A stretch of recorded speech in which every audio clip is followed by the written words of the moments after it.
I'm AJ, and this is A&B Combos Wrestling Edition.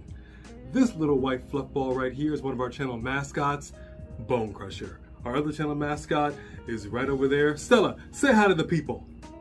Come on over here, good girl. Okay, if you listen, you can hear her panting. Either way, welcome to the show. We really appreciate you being here. My partner in crime, my better half B, is currently not here. I don't know if she wants it. Okay, she apparently just is here for the snacks. B, say hey to the people. I said say hey to the people. There you go. Anyway, we'll be right back with you. We hope that you enjoy yourself. If you are new, welcome to the OGs. Welcome back. Keep it locked, and we'll be right back.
In this corner, from Downers Grove, Illinois, weighing 225 pounds, Angelo Puffball.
attendance, for the millions watching around the world.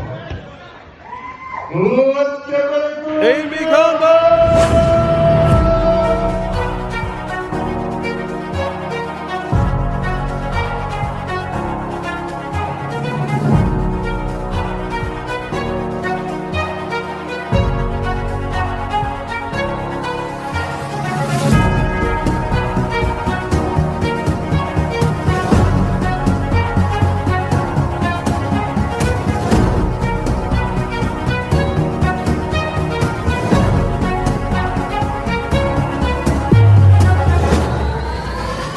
This is A&B Combo's Wrestling Edition.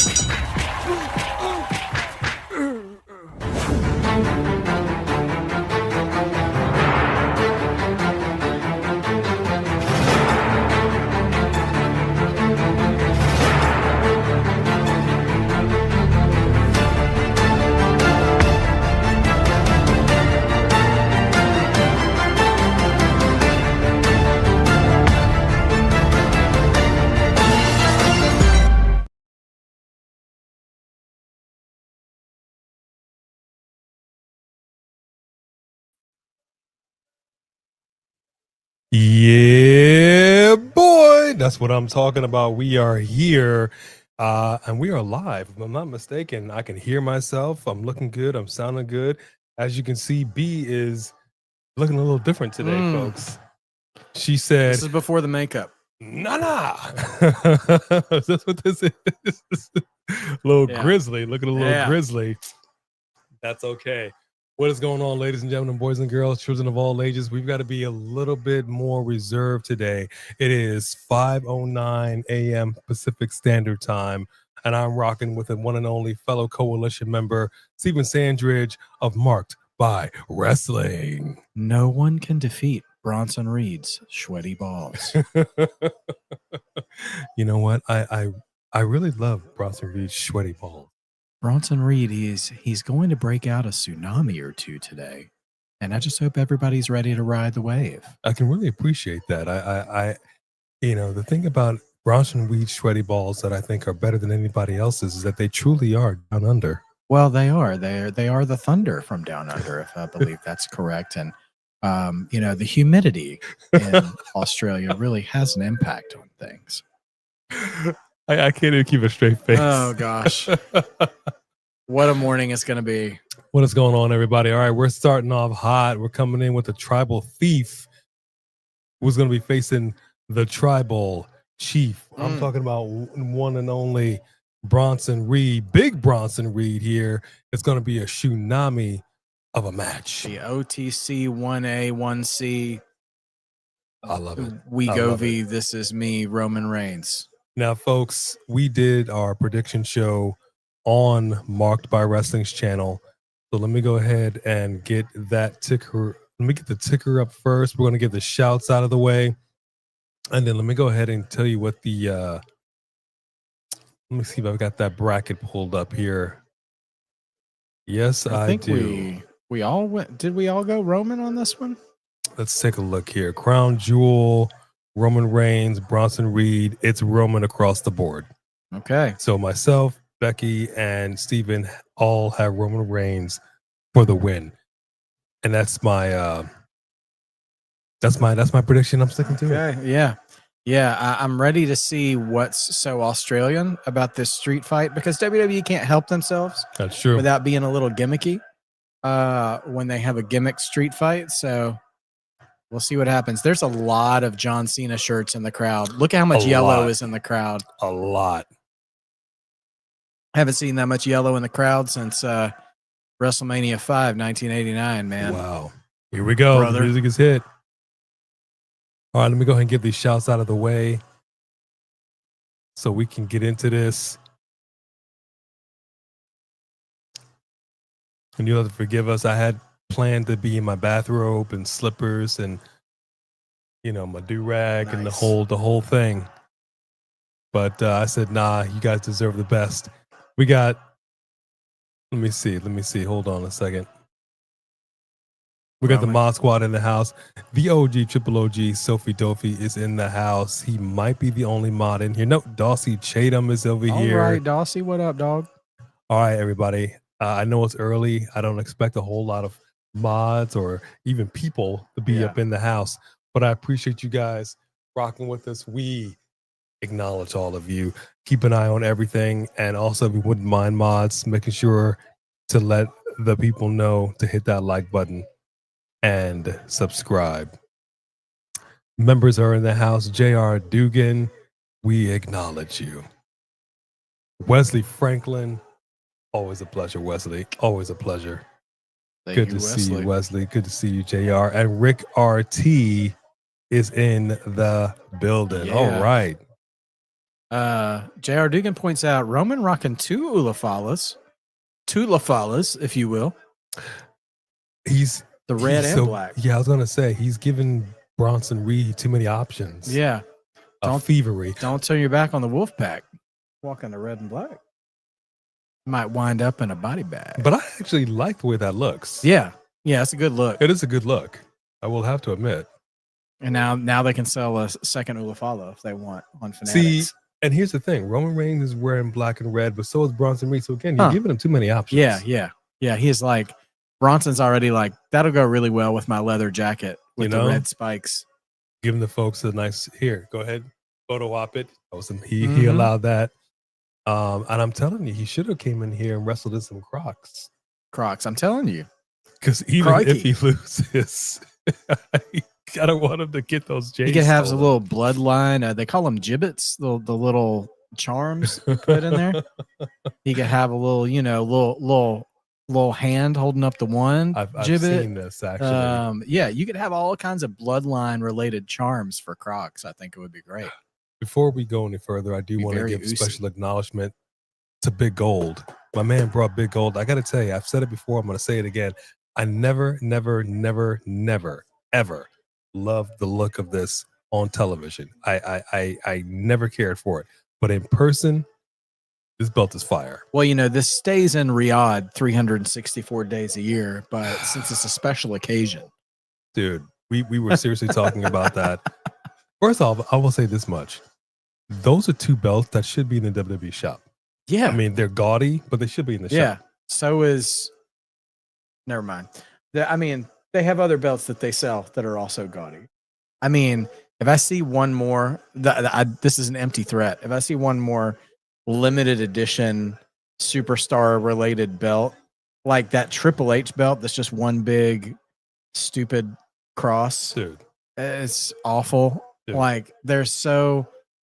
We were saying this before the show. They do too much. They do too much. They do way too much. You doing too much. Yeah. All right, let me go ahead and give the other shouts out of the way. First in line was, of course, so actually I knew there were some other people that were in first in line as well, but right now, Sophie Dophie, we appreciate you.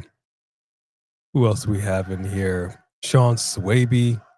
I'm not going to stay because I'm staying away from spoilers. All right, you have an appointment today? Fair enough, Sean. That's fair enough, and I know it's early. K-Jack is in the house. Ozzy Blake. Oh, the bell. Okay, rung. bell's rung. They are not wasting time. We're getting a stare down. 850. Big boy. What up, 850? Cool 63 degrees down there in Panama City, Florida. Thanishin is over here. I love Ozzy Blake Craig. Huh? What up, huh? Craig's mentioning when Goldberg had the monster truck. I think that was the one that just had biceps on each side of the truck. Man, the 90s were a different time. You gotta love it. You gotta appreciate it. I'm gonna try not to channel my inner Jim Cornette, but nothing says street fight like a stare down at the beginning of the match.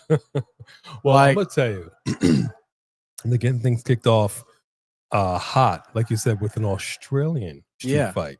So what I'm expecting is them to be pulling out some kangaroos, some boomerangs, koalas, whatever it takes. A Crocodile Dundee knife, maybe. Whatever, that's a knife. Yeah. I expect craziness, and because we got nothing. Remember when they had that? What do they call it? The tribal fight. What was it? What was that called? Tribal combat. Tribal combat. Yeah, and it was nothing. They couldn't even give us a palm tree. Do you remember? Was it a WrestleMania where it was like it shouldn't be a deep cut. It wasn't that long ago. It was Big E and Apollo Crews. It was like the Nigerian drum match or something like that. And I was like, we're gonna put some drums over where the prime bottles are, and that's it. Couldn't even do that. Maybe not even use them. So again, they're saying an Australian street fight. Somebody said, if nobody uses a giant spider, I'm calling BS. Dude, Yes. dude, those camel spiders over there, that's legit. Yeah. That's legit. Australia legitimately is a land of nightmares. Land and sea. 98% of the population just lives around the circumference of the perimeter of the island. Dude. Like, just thank you. chucking prime bottles at Bronson Reed. I keep saying it. It's low hanging fruit. It's Yeah. right there. Yeah. People, even the AI in 2K25 uses the prime weapons. Dude, I want to tell you, speaking of AI, out of control right now. Yes. I'm seeing why am I seeing Betty White? I saw Martin Luther King join the Nation of Domination last night. But here's the thing. The dream is dead. It looks, I mean, obviously it looks AI-ish, but it also looks a little too real for my taste. And I saw one with Tupac, and then I was saying to myself, my gosh, that actually could have been fire. Pac and Biggie on Monday Night Raw in the Attitude Era. I saw that one too. Yeah. I know. I really have some real trouble with AI in general. Now, I will say the only time I unabashedly and unashamedly loved AI is they were recreating old classic wrestling promos with babies. Yeah. And I saw Baby Deathy Rhodes doing Hard Times. Yeah. And that was amazing. And Baby Big Papa Pump. Yeah. Doing Steiner math. But like, nah, I know it all. It's all seems like all fun and games, but it really gets into territory where immediately people are like, oh, we thought that was okay. Yeah. Well, and then it's going to get bad. Okay, we have a cricket bat. That's Australian. Boundaries. Oh. On a rugby ball. The good folks know this. He threw the rugby ball at Heyman. I love that. Roman looks like he's having some fun right now. Yeah. Don't smile, Roman. Wow. Okay, we're getting some weapons of mass destruction. I love it. I feel like this is going to teeter towards the Johnny Knoxville match. Oh. Not go all the way. You don't go full Knoxville. You never go full Knoxville, man. No. You don't buy that? Yeah. Home Alone, he was a child, set traps, not full jackass. Didn't hurt himself. Oh my gosh, you guys! Anytime we can do, pull out as many pop culture references. It's gonna be a fun show, but it will be a long morning. Probably it will be a long morning. So I gotta be ready to fire. He's caffeinated. Yeah. I wish I could be caffeinated, hydrated. At the 24-minute mark, my baby sister, love her being with us because it is actually they're 3 hours ahead of us. So I know she's in here showing some love. K-Dog, you know who you are. What's going on, my man? Thanishin is up in here. Tracy Steele, we salute you for being here so early. And Dylan Danger, it's a highway to the danger. Dylan Zone. Becky's not here. I always mess that up. Dylan Danger Zone. Who else do we have here? Now that looks like an American kendo stick to me. Yeah, well, I don't see it being branded, so I can appreciate that. Oh, okay. Don't pull that punch, man. Land it in. I know that's a big man. He can take it. I gotta say, they could do anything in this openest match. This crowd is salivating just for this event to be happening. So they're having a great time. No okay, my man is auditioning. Is he on the drill team? Like, I didn't. Is this what was that Nick Cannon drum line? Right, right. I didn't realize Roman could. Okay, he's got some. Well, skills. he went to Georgia Tech. They're not known for their manliness. No, they're not. Sorry, I'm a Georgia fan. I'm always gonna have hate in my heart for Joe. Oh, he's got the mic. He's like, is this thing on? He's channeling Dwayne now.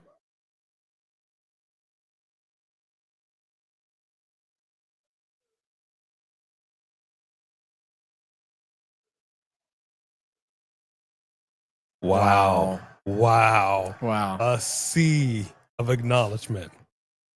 Nightmare King 851. What is going on, my friend? Justin Hollencrane. Good morning to everybody. Jack Roman. is in the building. I really appreciate everybody being with us so early. Alexis Turner is over here. You got to get ready for work. I can appreciate that, Alexis. Thank you for coming in just for a little bit, a little piece of Crown Jewel. Who else do we have in here? Morris Reigns. Morris Reigns. Okay. Sophie Dopey, I did hear about we actually texted about this last night. So there were NXT and Evolve releases. Yeah, a lot of lower level like WWE ID releases. A lot of those people, their deals are not getting renewed. Yeah, but Wes Lee was a shock to me. I cannot believe they have decided. I said another brother who cut their dreads for the company that they end up releasing. Protect your dreads, guys. Protect the locks. I mean, you don't understand. He's gonna fire you if you get to 100 in December. I'm just saying, you don't grow these on a whim. This is some work. I'll unsubscribe on New Year's Eve just in case. No, I'm just kidding. I don't see it happening, but we'll see what we'll see. What's going on, K-Jack? I wonder about Wes though. Like, I mean, because I know they know how talented he was, but sometimes some of these guys, I'm not going to say they're sour grapes or, unhappy. Like he was hurt for a little while because he was like, I mean, he was like a cruiserweight, but he was like the Obafemi of cruiserweights for a while. Yeah. And just on a crazy run. He was the first North American champion to go on a truly like unstoppable run. Yeah. And then he lost and he got hurt and he was gone for a while, came back, turned heel. I just wonder if he's like, I want to do something else. Like, I want to go somewhere else. I want to have other stuff. But like, he doesn't need to go to AEW. And like, I'm not slamming. This is not negative AEW talk, but like, there's so many guys like him in AEW and he'll be special for a week. And I hope he can find somewhere to go where he can really shine. I kind of wish they'd slide him over to TNA because I know his boys are in TNA anyway, and that could be it because TNA is not like AAA. WWE doesn't own them, so if he's really going to be with TNA, they could just not renew, and he could do a stint in TNA under TNA contract, could still win an NXT title that way. I can actually see it happening. Oh, and speaking of, I can really appreciate the fact that the Hardys, they finally got NXT titles over there on TNA territory. They just won the Hog titles last night too, House of Glory titles. So right now, 3 belts or 6 belt Hardys right now. But I tell you what, you're talking about AEW. The reality is they don't have the room for any more talent because Mercedes Moné just won her 10th title. There is not enough room on that roster anymore for anybody else. 10th title. If I said it once, I've said it 10 times.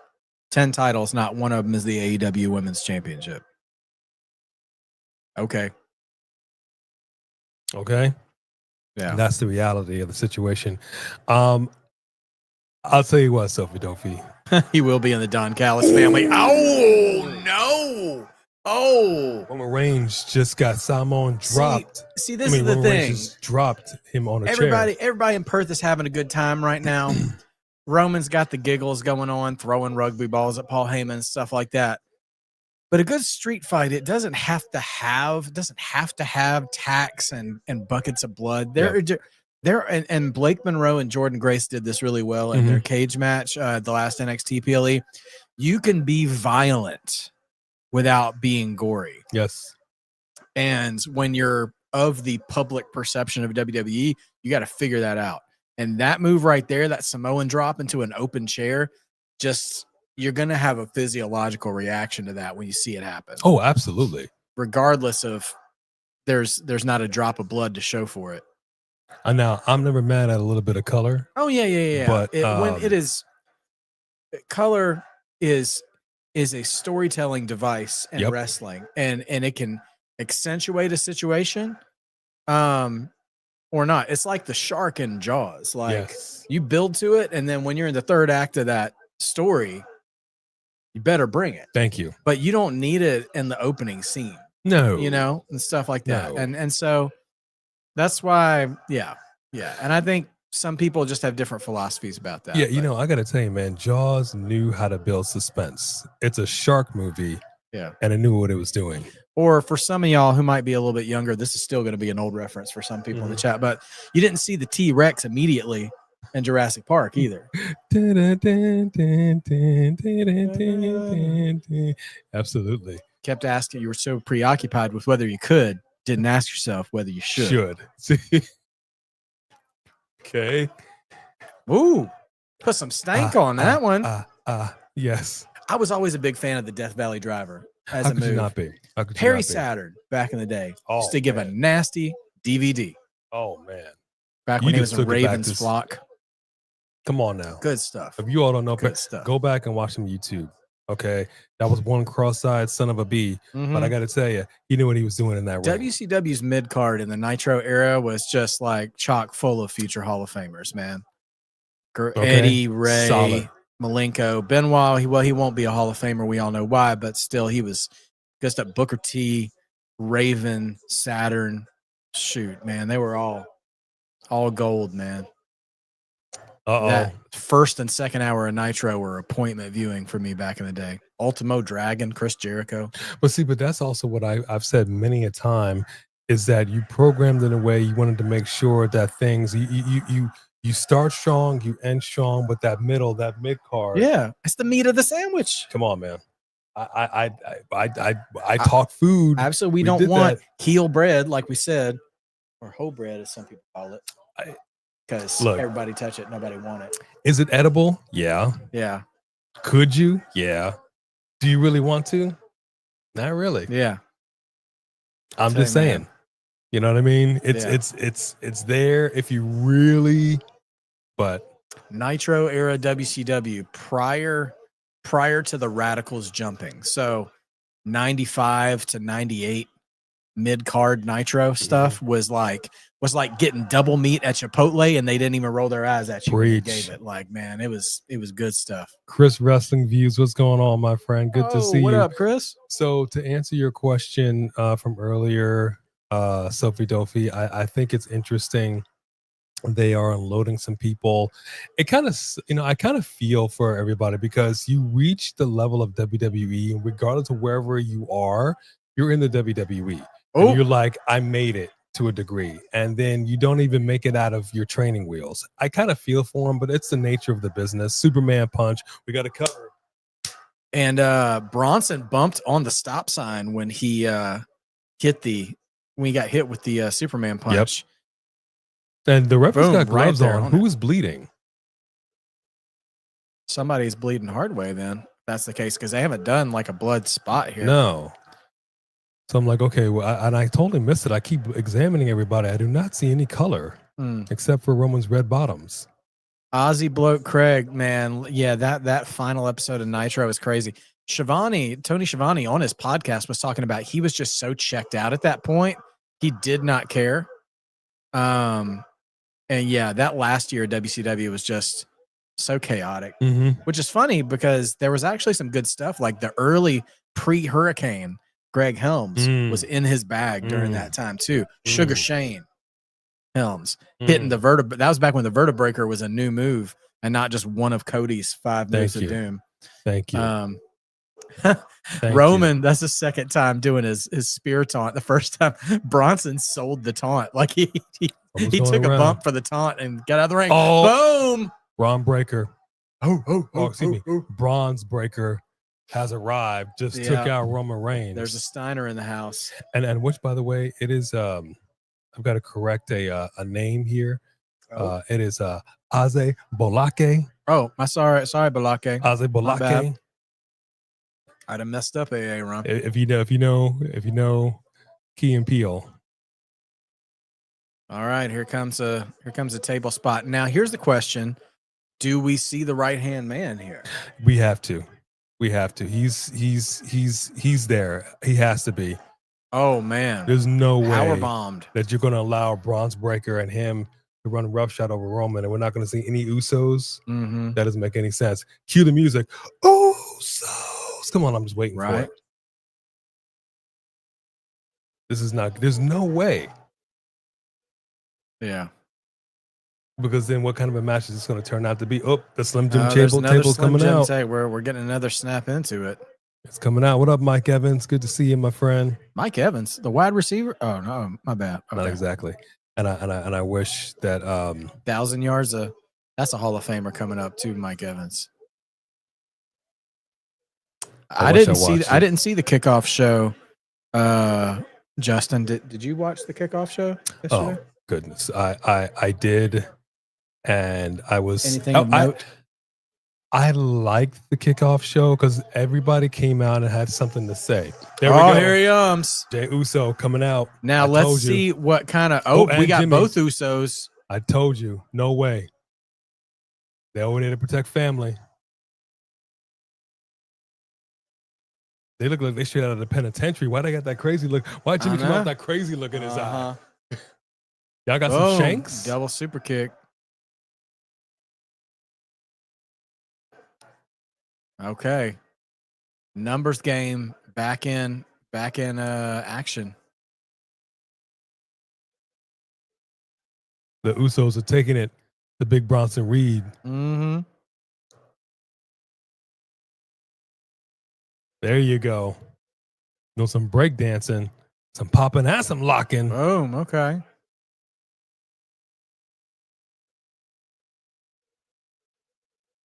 Super kicks for everyone. It's a super kick fest. Yeah. This is a stark reminder of their match at WrestleMania. Uh-huh. The super kickerist. I mean, it did Shawn Michaels proud. I'm sure he appreciated it, but for sure. You come on, man. You got to draw a line somewhere. Right. Double hip attacks.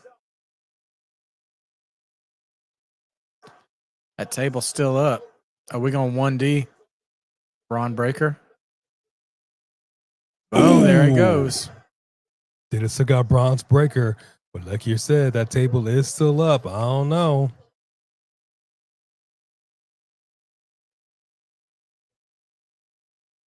Oh, about to get double splashes.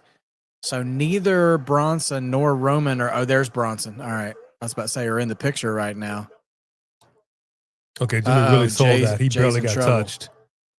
Jimmy got pushed off the top. Now Jay's in trouble. Jay's going for a... Oh! Gutbuster. Oh, man. Jay just went for a ride. And my goodness. When you get that gutbuster, make sure you've got dude wipes. When your guts get busted. Dude wipes. Now in pumpkin flavor. Pumpkin spice. Pumpkin spice dude wipes. That's a thing, ladies and gentlemen. Yep. That is a real thing. What is the oh gosh. Right into the barricade. Gosh. Crikey. Jimmy has got, well, God is my witness. Jimmy Uso has got to be broken in half. That man's got a baby on the way. Too soon. I will never forgive you for that, Jimmy. I will never forgive you. He's not going to be able to see his kid. Unless it's in the baby Naomi's bowl. a single mom. That kid's going to grow up to be a D1 athlete. Oh, Superman punch. Back in here. What are the colors? Looking in the audience, it was like a sea of yellow shirts and blue. What is that? What's the blue? It's or what? It's a team color, blue and yellow. The yellow. I'm imagining maybe it's rugby related, or because I don't actually know anything Australian that maybe Craig might know because he said he was in Australia. Oh, dang. Jey Uso just accidentally speared Roman through the table. Oh. Is that you effed up, Chance? Oh. Breaker said, that's not a spear. This is a spear. Oh, gosh. Oh, and here comes Tsunami. Oh, this is bad. We about to go 0-1, We're about to go 0-1. The Tsunami is just hit big time. Get the dude wipes. Well, that's that. Bronson Reed wins the match. We are 0-1. Gonna need to dude wipe Roman right off the mat after that one. Woof. So does this mean Seth Rollins? I think we might see some vision superiority tonight. I don't.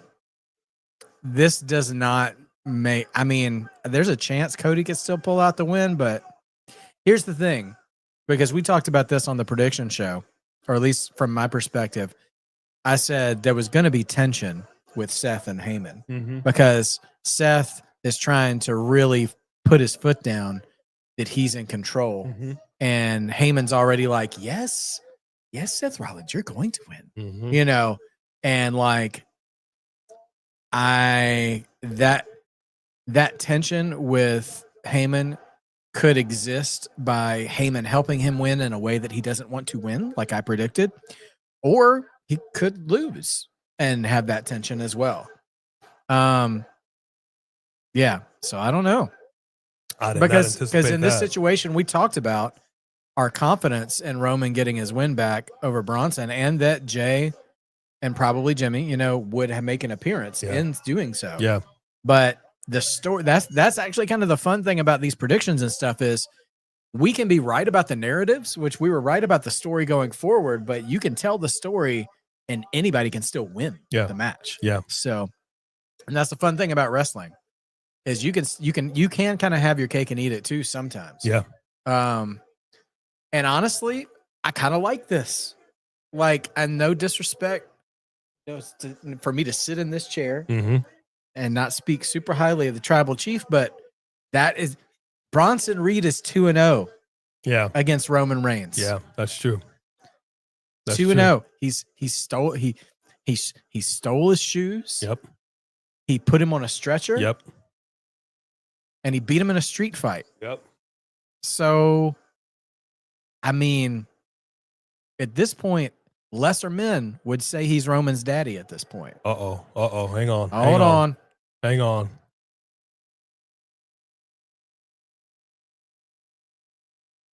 Roman talking to the Usos. Anawai family meeting.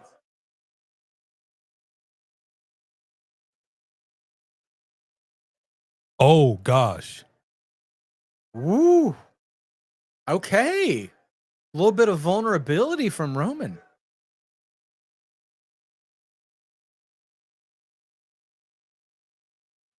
Roman cussing up a storm.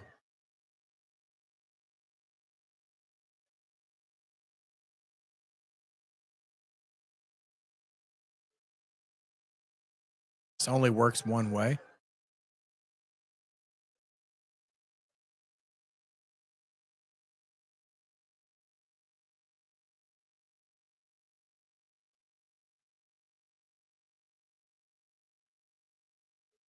I don't want to see y'all till Christmas.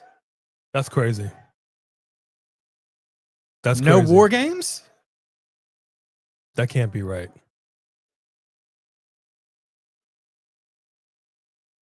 If y'all weren't listening closely, Roman said the whole world thinks I can't do ish on my own. Yeah. That. What are they saying? That is. I can't make out. Does anybody make out what the crowd is chanting right now? Thank you, Michael Vasquez, for being with us here. I know B couldn't make it today, but I'm so glad we got Marked by Wrestling in trouble. to fill in. Wow. Roman Reigns, all kinds of salty. Did you notice, though, like, Jimmy was a lot more responsive to Roman in that time than Jay was. Jay's almost not trying to hear that. Yeah. Yeah. Roman talking to himself. Oh, he's almost losing it like Bailey. He's hearing voices in his head. But he's walking out on his own power. He was foaming at the mouth after that tsunami. I like the idea that Roman has got some agency and some motivation here. Like, he's like, sometimes you just got to say the quiet part loud and like, I got to prove that I can do this without y'all because nobody thinks I can win without my gang. Now Jay's crashing out, having a little temper tantrum. Bro, you the one who interfered.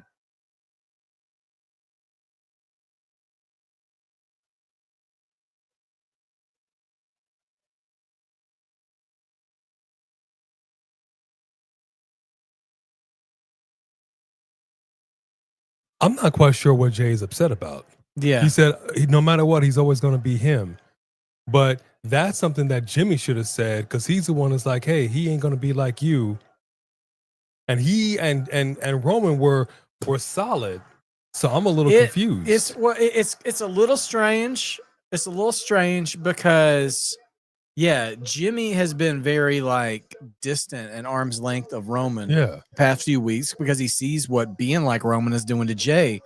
But Roman tonight was being actually very reasonable. Yeah. And his disappointment. He was like, I love you guys, but like I need to do this on my own. And Jimmy was like, I hear you. Mm-hmm. And he was like, okay. But Jay, who like they came in and interfered, it backfired. Jay's the one who made the mistake. Mm-hmm. And Jay, I mean, like Jay's acting like an adolescent or a toddler who screwed up and is just mad at everybody else that he screwed up instead of taking responsibility for himself, which is interesting because Roman is trying to kind of be his own man right now. So it's almost like he's giving Jay advice, but Jay's learning the wrong lesson. I don't know if that's what's happening. It could be a whole different story in 24 hours or by Monday, but nevertheless. But I'll tell you what they're doing over intriguing. here. We got the women's Crown Jewel title match next. They're crashing out the Usos better than they're doing with the Street Profits. I'll tell you that. Street Profits, like I saw earlier in the chat, going right back to their old music. So let me be clear on this. Let me be clear on this. Yeah. I'm all for everybody going back to their old theme song, because it was a much better theme song. Oh yeah, CFOs was way better than Def Rebel. But you turned, and I've talked about this many a time on the show, you turned the Street Profits. You sowed some seeds. You ended up turning them. They went full heel, changed their whole stilo, music and all, got the tag team championships, and then slowly walked it back. And it was like piece by piece by piece. They put on a full heel armor. It was a whole Darth Vader death suit. Mm-hmm. And then piece by piece, they kept taking it off, took off the cowl, took off the helmet, they just took it all off. And then last night on SmackDown, they were right back to episode 1, Anakin. And I just went, Yippee! Wait a minute. Yeah. Wait a minute. And after they lost to the Wyatts, they didn't even show the Street Profits. Man. No, none of this. Yeah. I'm expecting some of this. We got nothing. Right. And you and I talked about this offline last night too, is that it's okay sometimes when WWE wants to do like a soft reset of a character or just pull the plug on a feud. But when you don't even try to transition from what you were doing to what you are doing, it's goofy and stupid. Like, so now it's just, okay, we're feuding with the MFTs now. Right. It's October. They wear face paint now. And so it's all spooky season. And we're doing that. And like Australia was all like, I don't know. I didn't watch SmackDown yesterday, but like I saw some of the clips online and stuff of the stare down and everybody's losing their minds and stuff. And I'm like, y'all remember who these guys are under the paint, right? Like they're going to go to Toledo, Ohio next week and the crowd's going to be sitting on their hands. Like, and this is like, Bo himself was talking to Tez and Dawkins like just a week ago and everything. And I'm like, we're on the precipice of doing something huge. Oh, yes. And now all of a sudden, Bo's not even there. Right. Last night. And then did they even, I mean, I didn't see the match. So I'm like, did commentary even address there being tension with the Street Profits anymore? Because I was saying to you, I was like, okay, well, if they want to change their music, that's fine. Because like, I remember when like Shawn Michaels turned on Marty Jannetty, you know, like they had a little bit of, oh, everything's okay again, but then just like one more screw up and Shawn flipped the switch on. Yep. And so like, I don't mind them showing us, hey, everything's okay. Mom and dad aren't fighting, right? You know, because they like want to believe that's true. But like, it seems like it was just like one of the old Men in Black flashlight gag where, nope, you will forget this, the old Jedi mind trick. And I can't stand it. This is not the breakup you're looking for. I'm like, All right. Wade Barrett, he mentioned like a tinge of it in his commentary, just a tinge. Because Wade's a dude for that. He will not let them forget continuity. Like him and Corey Graves are both like, no, we're not going to insult the intelligence of the audience. But it begs the question though. It really begs the question: why wasn't Bo there? What was so important that you couldn't get this man out there? Because the fact is, there could have been any reason. Immediately transitioned from the Street Profits to the MFTs. You brought all of the MFTs, including Solo Sikoa, into the ring. And who steps to Solo? Nikki Cross. Yeah, which again shows, I mean, and that's no disrespect to Nikki. Nikki's a dog, man. But I loved it. But also, like, how does that make Solo look? I have to believe they had a good reason for Bo not being there. I hope because so. we've never seen the Wyatts on camera without all of them being exactly there. So I think I'm sure they probably had a good reason. He was, some kind of travel issue or something. There was probably a reason. They should have. I'll tell you what. They should have faked it. They should have brought a guy. It was dark. No one really would have figured it out. He didn't have to put somebody else under the mask. Put somebody in the mask. Put Wesley under there with the beard. Sorry, he's available. We can 1099 him. Put a wig and a mask under him and all the clothes. You could have put Tozawa out there. Nobody would have noticed. No one would have noticed. That's somebody the same height. Just didn't happen. Really upset. All right. I will say this much. As gaudy as the belts look, I do appreciate the fact that they made the women's belt identical to the men's. It's not because I saw a picture again of the old school WWE Women's Championship. Not old school like Alundra Blaze, but like Molly Holly, that black belt. Oh, the black, yeah. I hated that belt with a passion. It looks so weak and disrespectful. All women's titles from after the Wendy Richter Alundra Blaze up until Lita introduced WrestleMania 32, all of them looked like Claire's accessory. Trash. Yeah. All right, folks, here we go. Here the women are coming in hot. La Primera. Alicia Taylor looking like she walked through the valley in the shadow of death, take a look at her life and realize there's nothing left. Hey. She got that 95 Coolio hair going on. I'm not mad at it. Rest in peace to Coolio. She's going on a fantastic voyage. Now, I love this. Australia, so 24 victories in 2025, most in WWE, unbeaten in last 9 matches, first career match in Australia. Wow. Actually, I'm surprised to find out that, the world traveler that Stephanie Vaquer is, that this is her first career match in Australia. That's obviously for WWE, but she is from Chile. That's a long way away.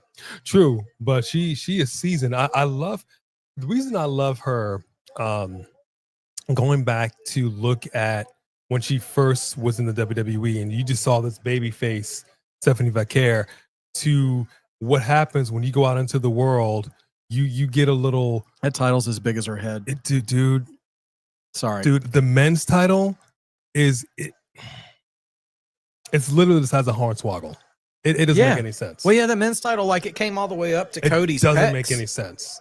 Yeah, you and he wore it one time. It could have been a chest protector. Be reasonable, WWE. Be reasonable. You know what I mean? But I love her because she's coming back. You look at this person and you put that person next to the one that she was, but that's how it is with everybody. Like, I see it with Charlotte Flair. I see it with Becky Lynch. Like, you see these youngsters coming in here. The last kicker literally used to do a little a little jig. Mm-hmm. You know what I mean? To who she is now. I love to see the growth in these superstars. Yeah. Speaking of growth, I can't wait to find out when Tiffy gets a personality beyond what time it is. Well, I'm going to tell you right now, I'm looking at Tiffany Stratton. I usually like to read it. We got the stats, 281 days as champion, 17-0 record, undefeated in 2025. They're both undefeated this year. And second time competing in Australia. I'm looking at Tiffany's face. I've done this a few different times. I look at the superstars that come out when I predicted one way, and I look at the face of them coming out, and I go, oop, this might go a different way. Yeah. Tiffany Stratton, there are some people who are not good poker faces. Yeah. And I'm looking at disappointment. Face if they know they're winning.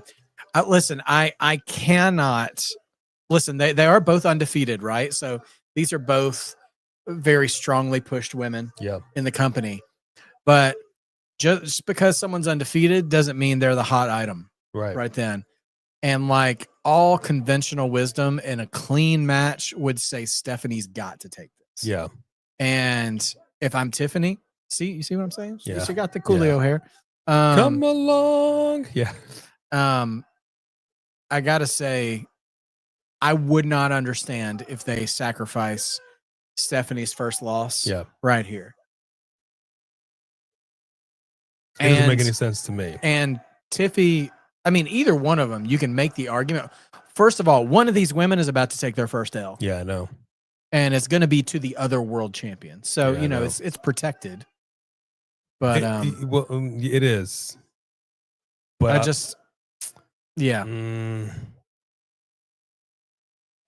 okay, let me lay it out like this. This is the way we laid it out. For Tiffany Stratton versus Stephanie Vaquer, women's WWE champion versus women's world heavyweight champion.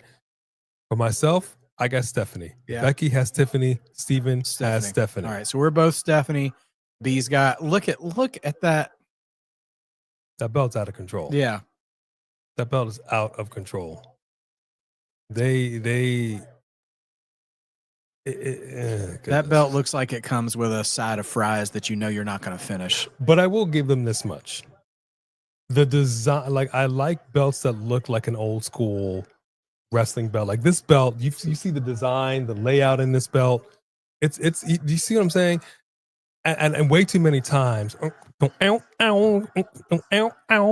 seeing belts that are being designed by the WWE, and I'm just like, I miss belts having their own personal identity. Yeah. WWE, from a branding standpoint, came up with a genius idea of Big Dub, but at the same time, having every belt look like it is really annoying. Yeah. I'm thankful that NXT still has some personal identity to the different titles. Yeah. Like the North American title looks like it could exist in any wrestling promotion. Yeah. And I really like that. And that's what I would prefer to see more. Like, I don't want to be able to tell right away that this belt belongs in WWE. Right. Like, we don't have to have that, And it's a bummer because I think some of the top talent, your Codys and whatnot, probably agree with us on that. Yeah, I would think so. It's like it's a hill that they can't die on because branding is God in TKO's WWE. Oh yes. And so we're probably never going to be, we're probably never going to be rid of it, and it's probably only going to get worse, so to speak. Oh yes. But I think these world titles though are a step in the right direction. The W's a little smaller. It's obviously a nod to Big Gold, and I feel like that's. I want to give some grace to Hunter. I'm just using Hunter as the figurehead because Hunter's an old school guy too, but he's obviously like, guys, there's only so much I can get away with. So this is like my attempt to get there with you. So anyway. And that kind of sucks. I mean, it is what it is. And you got to thank McMahon for entering us into this era. And he's working within the structure, within the confines. But it's basically like if you never worked in the corporate world, Steph wrestling even clean, the by the way. highest people in corporate, they still have their people that they got to answer to. Yeah. It's like there's only so much I can do.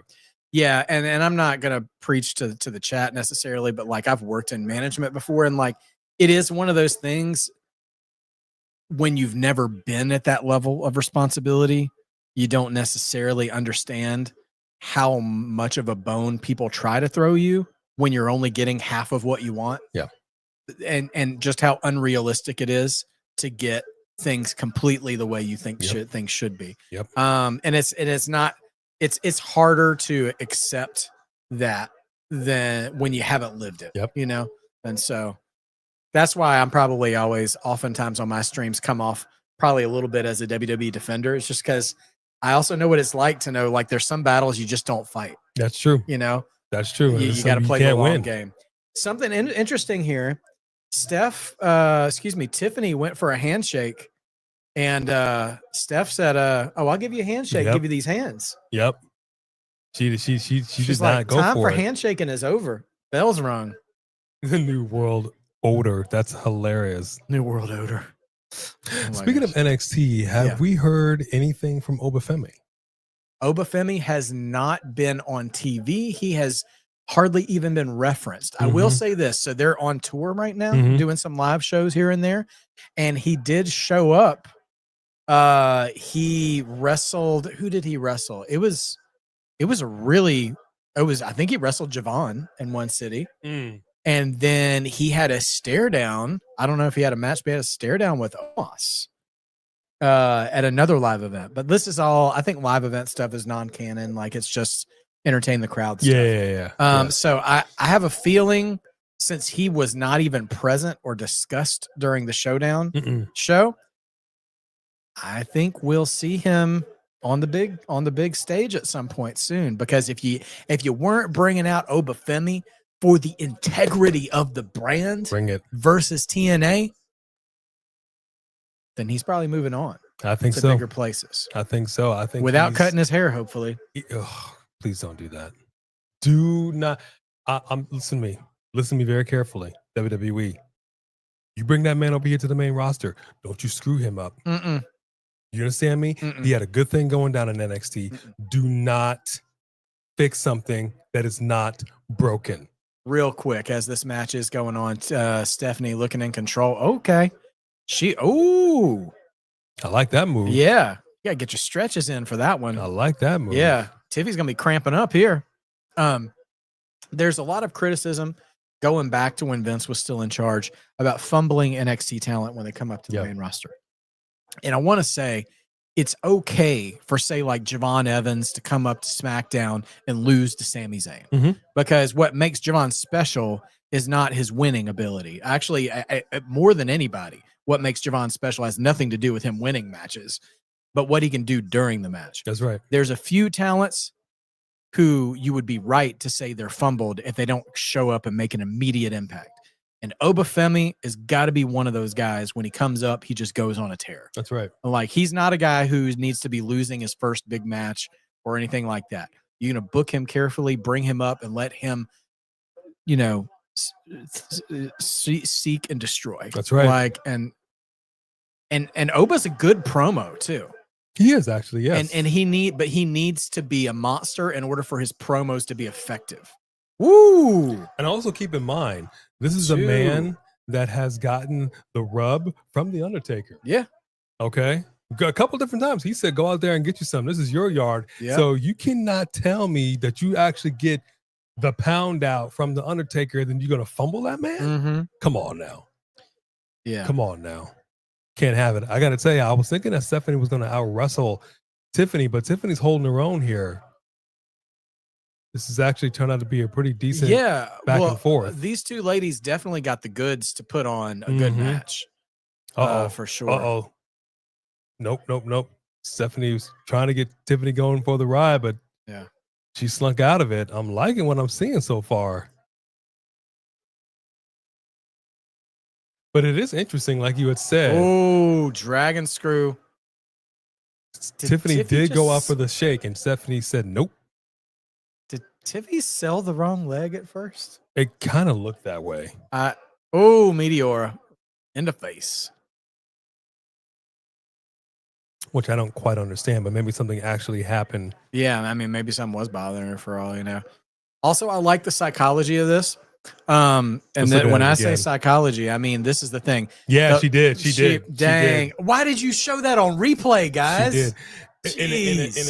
In the most unfortunate of framing camera angles. It was right there. Something. I saw what you did, Tiffany. Anyway. We all did. We saw you. You double dipped the chip. And you dipped again. Okay. Fun thing about ring psychology, and it's just a small thing, but this is the thing I enjoy. That nasty like stretch move that she put Tiffy in, that was the same leg she dragon whipped. So she's working the same leg. Yeah. And that's great. That's telling a story in the match. Like that's some old school like Ric Flair horseman stuff. Because you work the same body part, and then by the end of the match, let's just say hypothetically, Tiffy goes up for the moonsault and she crashes because that leg can't support weight anymore. Well, see, and that's my whole point. And that's why I said it's very, very simple. I know we get a little tough on them sometimes, but this is the thing. I understand we're living in a different era right now Yeah. when it comes to kayfabe, but literally pro wrestling is predicated on kayfabe. So you've got to tell things, and you said you've got to tell a story in the ring with your body, and Yeah. you've got to have the brass make sure that you are telling the bigger picture that makes sense. A story has a beginning, a middle, and an end. And that is the part of pro wrestling that people don't talk about a lot, because you don't think about it as a viewer. It's something that the performers should be thinking about. Right. And that's the kind of thing where, like, the sort of indie minded, I'm wrestling for 6 and 7 star matches, guys, don't do that super well. And also WWE is focusing less. Ooh, man. Tiffany went for the dive. Knees to the back of the head. And look at that. Sell the back of the head. And now it's time for the devil's kiss. And now this is not just a gooner move. It's it's actually going to impact the physicality of the match. Oh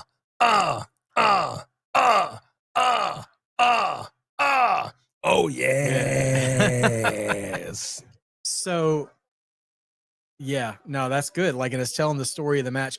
But I was just going to say, like, WWE focusing on signing two count there, signing like D1 athletes and less getting people who are brought up and being taught wrestling. They have to remember the pro wrestling side of things and not just the athletics. That's true. That's true. Cat's trying to get out of there. They're chanting one more time. This crowd is a lonely crowd. Knee, okay. A little rolling senton. Oh no. Nope, misses the moonsault. Swing and a miss. Oh gosh, is she going to try that spiral tap again? She might. The same move she beat Io with? Stephanie's going up. Oh, she sticks it hard. She sticks the landing. That's game. Let's go. You see that smile, man? She was so happy she hit that move. Yep. And she hit it solid. That was great. I told you, I could see it on Tiffany did not sell. She couldn't hide it. If you ever want to play poker with somebody, play poker with Tiffany Stratton. Take your money. Take your daddy's money. Man. All right. Stephanie that was the right call. It was the right call. Wins the match. 1-1. 1-1, man. 1-1. Technically speaking, Becky is 0-2. She's 0-2. She's down for the count. She is down for the count. Both literally and score-wise. This is well, yes. Not down for the count. Congratulations to Stephanie Vaquer. Good match. This is a great match, yeah. I liked that better than the street fight. Yeah, so far I'm getting what I want to see as far as action. Look at this. Look at this. Yeah. Look at this cork. Look at this. Look at this.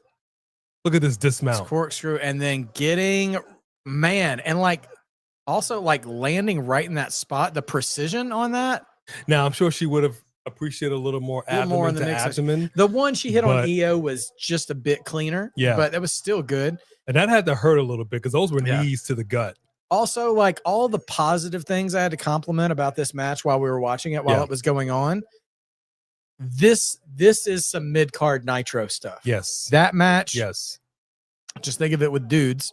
Like that was the kind of action you got every single week. Yes. Yes, it was. Yes, it absolutely was. Look at this. It's like, here's the thing you get to take home, and here's the belt for the photo op.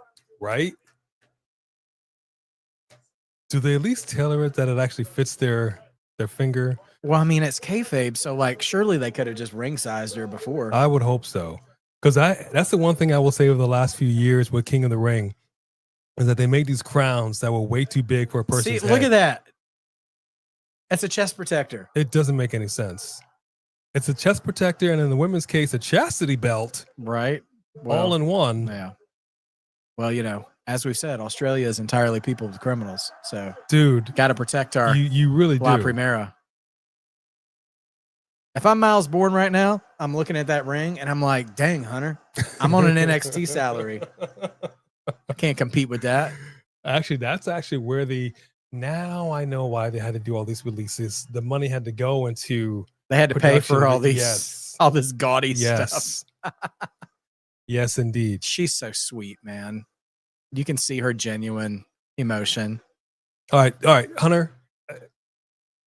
back up. You're making it a little awkward now. Right. Yeah, that's right, Jackie. Be a buffer, Jackie. Yeah, seriously. That's enough, Hunter. Back it up, son. She's crying. She is emotional. Curious to hear her promo.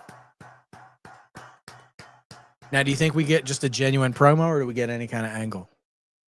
I wonder. Who's next in line for Stephanie Vaquer? You deserve it, Chance. Literally now has all the gold. Yeah. Listen to this. Listen to this crowd. I mean, who's next? Who's next in both? Because, like, are we just going to go back to the well of Nia Jax and Jade Cargill for Tiffy? And the beautiful thing about Steph is she hypothetically has a good list of potential opponents. Absolutely. It just depends on what they're going to do. Absolutely. Because you got the entire tag match. You got Rhea, you got Io, you got Asuka, you could even have Kairi in there with her.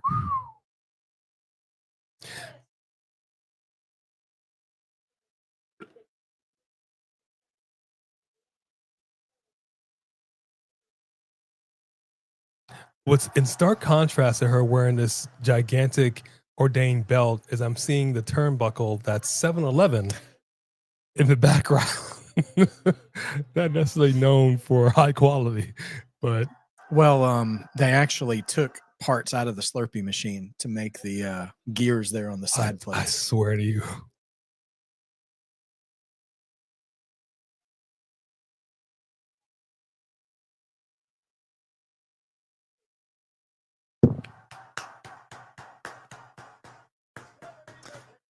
They really need to adjust the size of this belt for the women.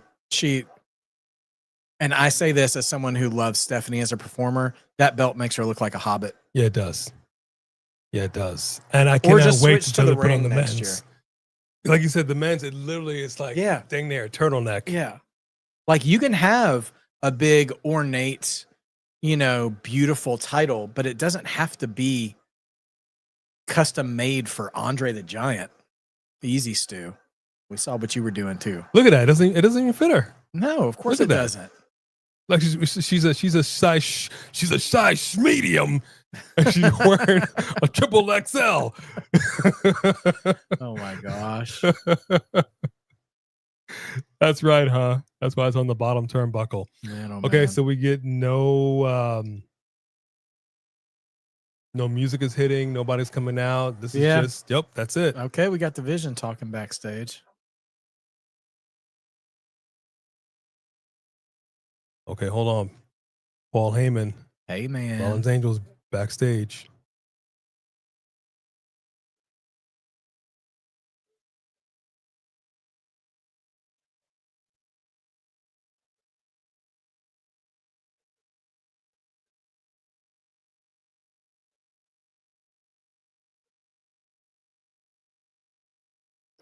I like the flames. It's very Bam Bam Bigelow-ish. It is.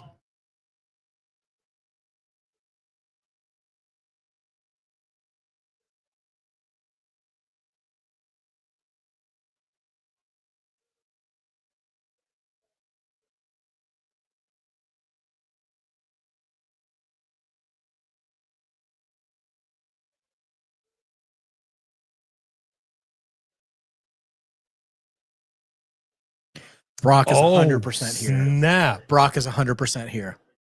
Paul Heyman, if you guys are just watching us and not following along, Paul Heyman is explicitly telling the Vision not to interfere in the match tonight. And he didn't say because Seth asked for it. He said because it's a meritocracy. Yep. Either Cody's better or Seth is better. Oh. What do you say?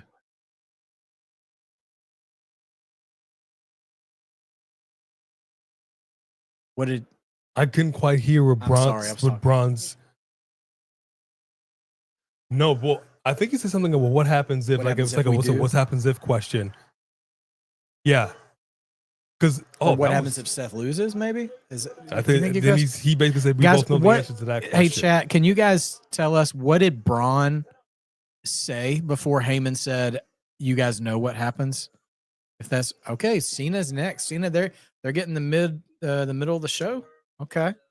Well, I'm going to tell you something. I 100% agree that Brock is here. Yeah. The thing that I 100% do not agree with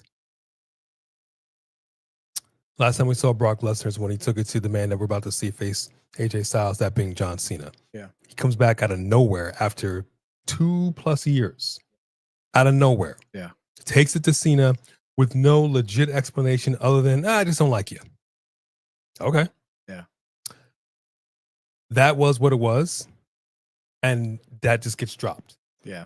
At this point, I gotta, my expectations for this retirement tour has just been dashed against the rocks. And it is what it is. The motivations for Cena's matches are thinner than seaweed paper. But I hate the fact that he comes back, does what he does with Cena. If we don't see any Brock anything in this match, which I don't think that we would, like you said, that was very telling what Paul Heyman just did. We see Brock Lesnar move on to Cody Rhodes, which we've seen before. And the reality is Cody Rhodes and Brock Lesnar, I thought, buried the hatchet. They ended with respect. Yeah. Yeah.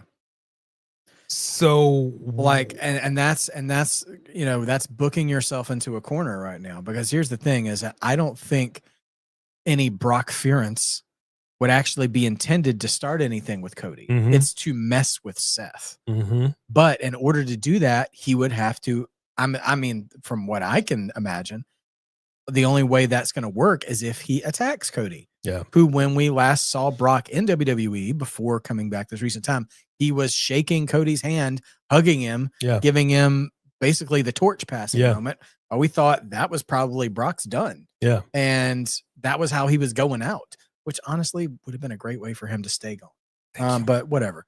So I don't know how you achieve screwing over Seth mentally by interfering without, you know, peeing all over what you did for Cody. So yeah. And also that's the thing that annoys me is that Brock is the kind of guy who will just insult the intelligence of the crowd to be a bully. Or he'll just laugh at you guys. He's like, I did it because I felt like it, which honestly is pretty true to who Brock is as a person. Yeah. But at the same time, I was like, well, dude, then go back to your farm, man. Like, why are you here? Hunt some elk. Yeah. Do what Brock, Brock things. And the chat did confirm that Braun asked Bronson, well, what if Cody wins? Yeah. And then that's led to Heyman's foreboding final words there. Do you think they will stay away? I think they will. Okay. I think they might. I think they may. Oh, good morning, Teflon Don in the house. How you doing? Savon is up in the house. I love it. You know what? That is an interesting thing. Dirty Dom, Gunther. I heard Gunther rumored to be John Cena's final opponent. Yeah. Which is a cool thing, but it also upsets me. That's a feud I would love to see continued. I don't know. It would be... Gunther's been so dominant. Yeah. It would be wild if he loses to John Cena, but it would also be wild if he wins. Because I understand typically when somebody goes out, they lose their last match. Typically. This is John Cena. Are they going to have him go out like that? You know, in a different world, I actually love the idea of Gunther retiring John Cena because he retired Goldberg. Yeah. And you could go ahead and, you know what, have him retire Randy when it's Randy's time too. Yeah. And you make him, I don't say make him the new legend killer, like don't attach that title to him, but just have him be the guy who puts people down. However, after what we said in the beginning of the show about Peacemaker, about Washington, D.C., I don't need the Austrian ring general going to Washington, D.C. and putting down G.I. Joe John Cena. That's a little too on the nose for me in the world that we live in today with our Gestapo stealing people off the street and all this stuff. Anyways, don't want to go down that road too far. We're here to talk about entertainment and stuff. But I go down that road on social media all the time. But then at the same time, with it being in DC, the vanity of our current leadership sees themselves as John Cena when they're really the Gunthers of the situation. Yeah. So Cena's winning that match. When they came to DC, I feel like they're winning that match. Yeah. Unless Cena hardcore advocates to lay down for whoever it is. And Cena may not care either way. He may just want to have a good match. I don't know. Yeah. I don't know. I think it depends on who it is and what it's going to be. I'm gonna strongly advocate for him winning because his Cena whole winning? thing was he complained about being a loser since 2018 in singles matches. He did. That was they attached that to him. That was the thing. I've got to win. Okay, you lost that match, and then you inserted yourself into another match, and you ended up like, if he actually did lose his last match, I don't know, dude. One of the OGs going back to his original theme music. Yeah, he sure AJ did. Styles, baby. Who in the pre-show? Oh, look at this. Will you look at this? Look at this TNA looking gear on the boys. Our boys in shorts. I can appreciate this. He said in 2026 he's done. I won't say I know, but I know when he was 48, he says, I will not be wrestling when I'm 50. Yep. And then he signed a 1-year extension. Yep. And I'm like, this man is retiring as a WWE talent. And all these people with dreams of Osprey and Omega and stuff. I'm like, guys, take this in love and in grace. Major league stars don't retire in the minor leagues. Yep. Preach. Preach, preach, preach, preach, preach. AJ Styles coming out right now. I love the gear. I love the nod. And I appreciate it's a little visually arresting to see 2025 AJ Styles' head on 2002 AJ Styles' body. The long hair and the beard. When he was everything was a clean little cut shorter back then. yep. But he's literally out here with the gear to say, we're about to steal this whole show. I can appreciate that. I wonder, although Stephanie already did the spiral tap, because see, AJ popularized that move, or at least in America, I guess. I was like, you think he'll try to bust it out anyways? As you can't do it in 2 matches in a row, I don't think. AJ's old school that way. Well, look at him. He's looking very emotional. I can see a lot of emotion on his face. He's coming out. This is not a regular match for him. Yeah. I've seen him come out for matches. This is something's going on with Styles. I think he's just.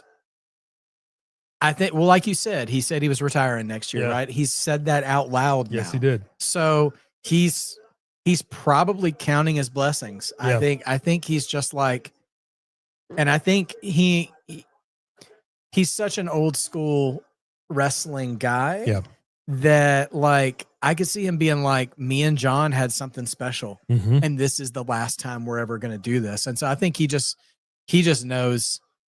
And AJ is a love of the game wrestler too. Yeah. He's like, this doesn't have to be the main event. This doesn't have to be for a title. We're just going to make sure this crowd leaves saying we were the best. Let's satisfy it. Let's Ricky Steamboat. They are the Steamboat Savage. Macho Madness. Yep. Mm-hmm. Yep. Wait for this pop. Look at all that yellow. Hit his music. There we go.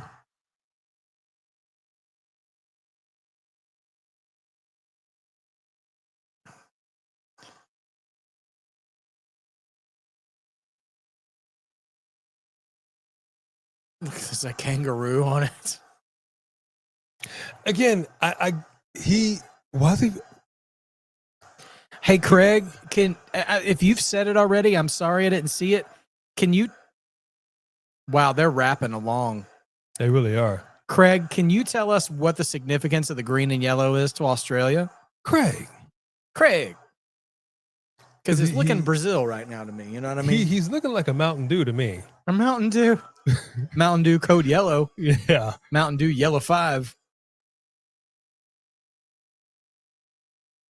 I do not see AJ cutting his hair before he retires. The flag colors. I thought Australia's flag was like UK colors though. Let me see. I could be wrong though. I might be thinking of New Zealand actually. Forgive me, any Australians watching. No, yeah, this is their flag. Yeah, that's okay. That's what I was picturing. Actually, yeah, it does look like a mellow yellow can, Justin. Mellow yellow. Mellow yellow used to have, speaking of big gold and everything, in the late 80s. And you can put that down if you get tired of it's just like a emotional support belt. In the late 80s, the NWA had a promotional partnership with Mellow Yellow, and you can Google it. And they had wrestler profiles on Mellow Yellow cans with Dusty Rhodes, the Road Warriors, Ric Flair, and all this stuff. Because I mean, I was growing up in the South in Crockett territory. Yep. You know, just south of Atlanta, south of the Omni. Jim Crockett Promotions. Yeah. So you can Google that and see the images of like Mellow Yellow cans that have little, oh man, it makes me warm and fuzzy. It takes me back to a better time. Yeah, they call it Mellow Yellow. Australia's cricket team is yellow.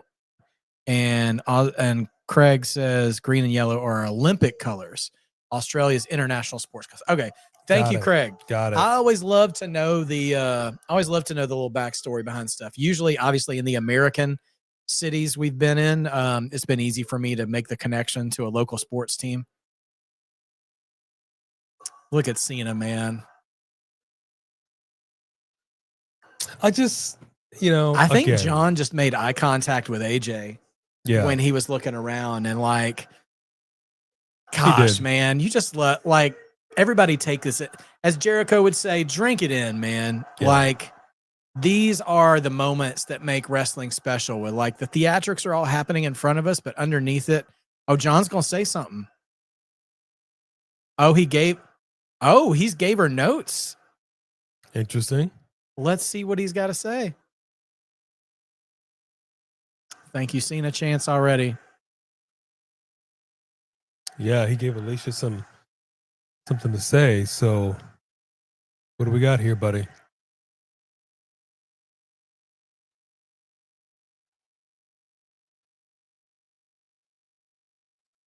Crowd chants of thank you, I'm really Cena. glad John gets all of this. And like, I know, you know, we can, I don't know. Sometimes I wonder, like, could we do a whole retrospective on his final year at the end of the year or something like that and talk about it? Oh, I want to hear what Alicia's got to say. Sorry.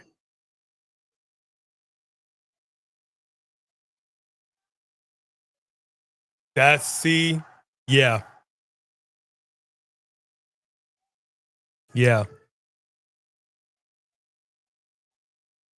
Whoa.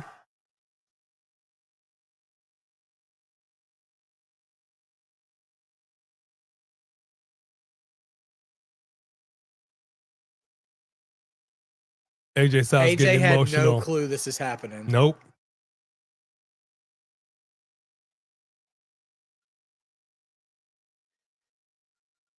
Wow.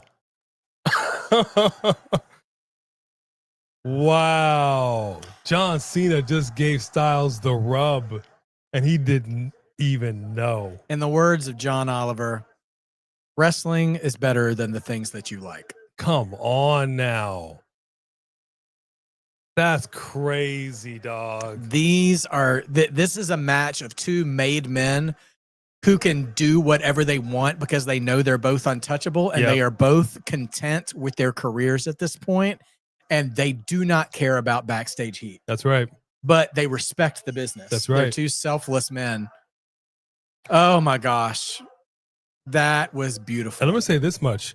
Cena's been in the gym. He looks a little more solid than he has in months past. Yeah. And this is not a told you so moment or anything, but like, and again, like we said at the beginning, the transition period from going from face to heel or heel to face can always be better. Yeah. And they were guilty of that with turning him face again.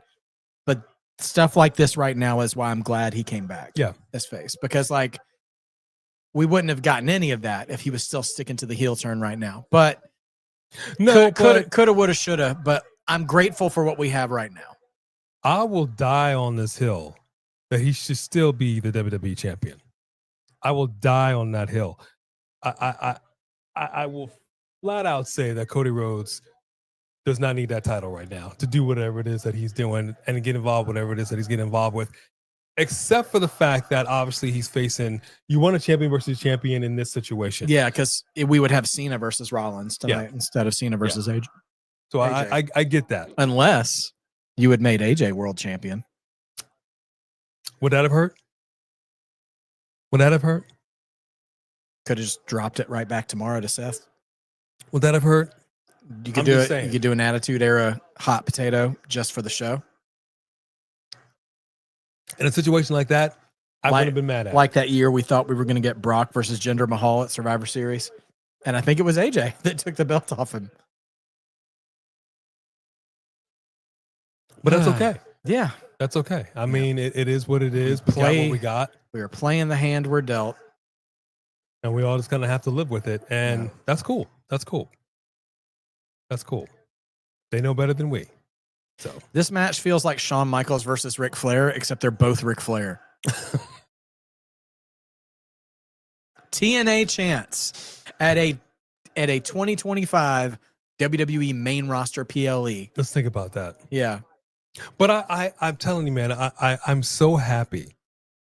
I'm so happy with them doing something that said could never be done, and that being this cross promotion stuff with TNA. They said man. it could never It's be wonderful. Yeah. done, and Vince, it is working. Vince never would have great. let it happen. Of course not. And I got to say, a lot of people say NXT's been dragging TNA or whatever like that. TNA doesn't feel that way.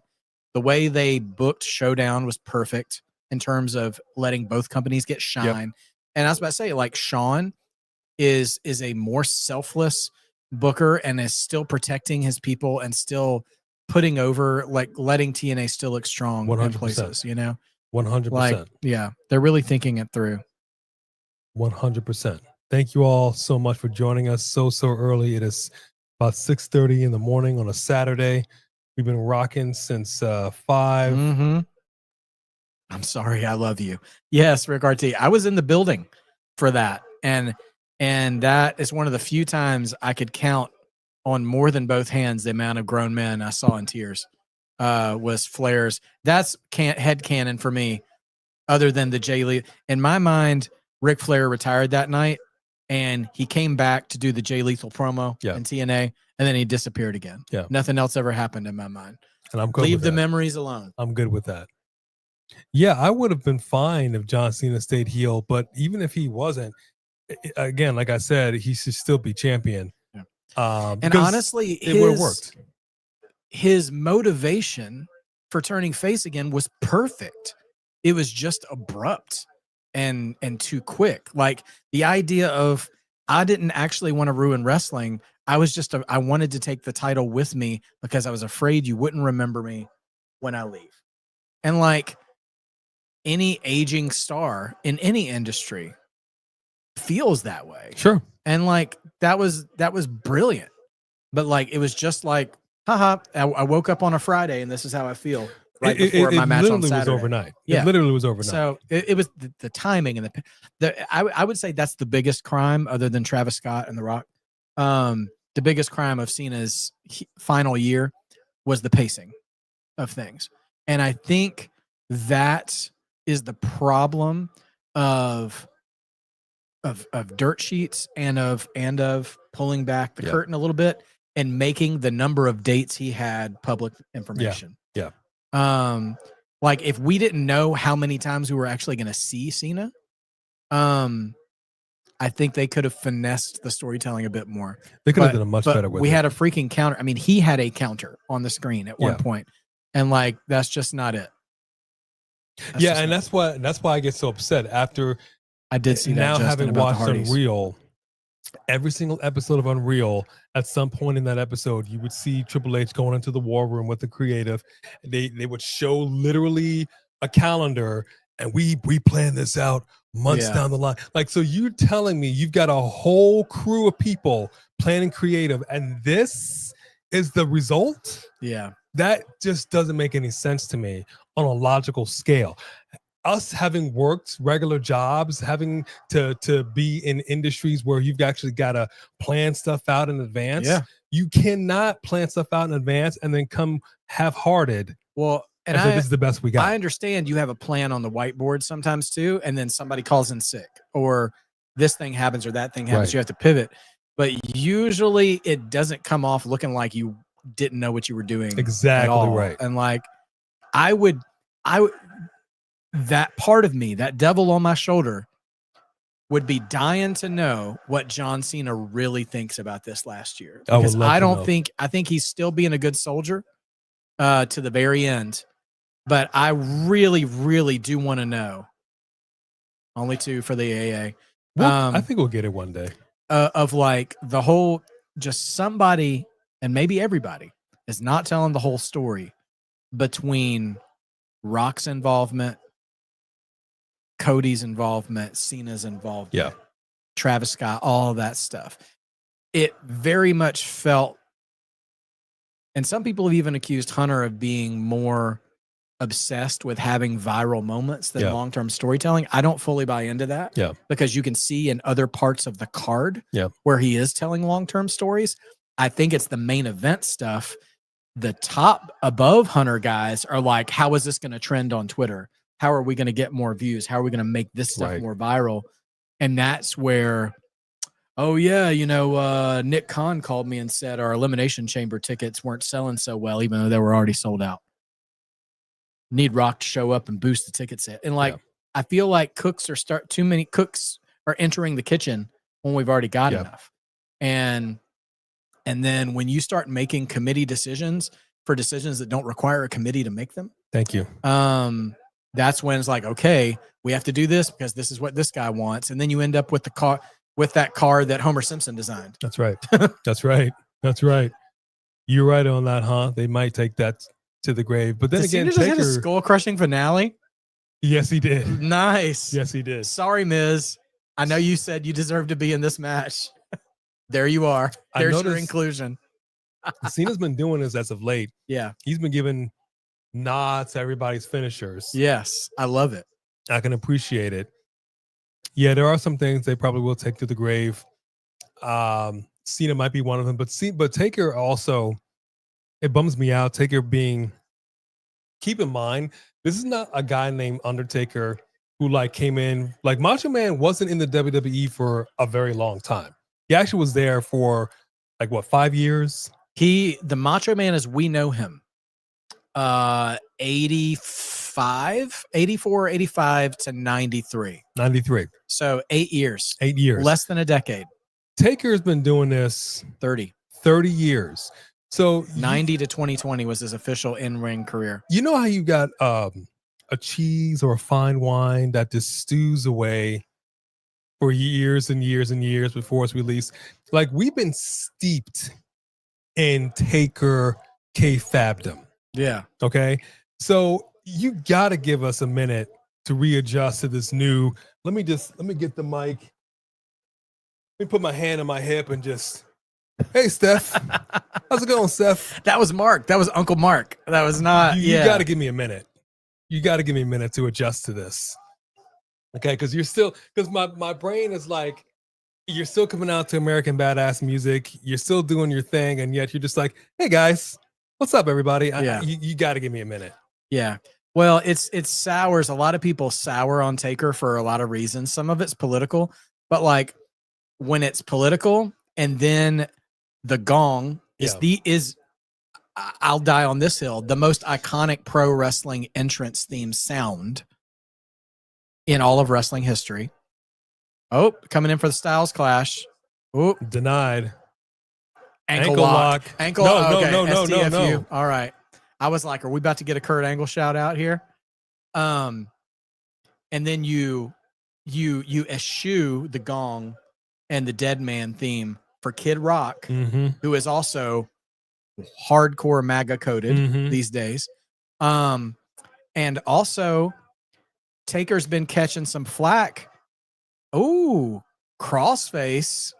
But he doesn't even have it. Look at his legs. Yeah. Dude, can we not? Yeah. Can we not do this? Yeah.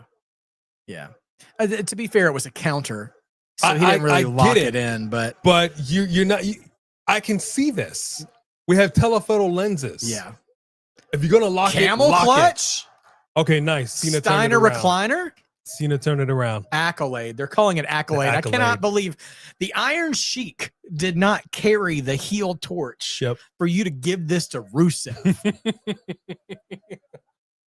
All right. Whatever.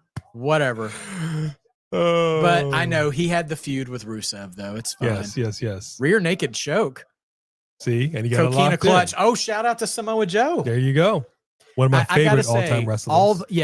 Cole is giving the names of moves that are obviously attached to Cena opponents. So I'm not going to hate on it too much. Anyway, about Taker, though, He's catching some dust from people too about his podcast, because he had a great podcast. It still has the podcast, but people really loved the podcast. Yeah. And he had this co-host. I can't remember the guy's name. I'm sorry, but that guy got fired from the podcast.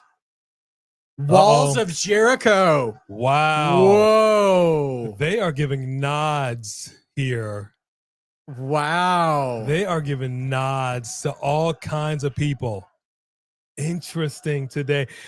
Okay, so they told a story right out the gate with AJ Styles coming out here, and we didn't even know what they were going to be doing in this match. Yeah. Calf crusher. There we go. So anyway, long story short, Taker's podcast co-host, once WWE took Taker's podcast, that guy got fired, and then they replaced him with Taker's wife. Yes. Who, by the way, Michelle McCool, very good in-ring career during a very bad time for women's wrestling.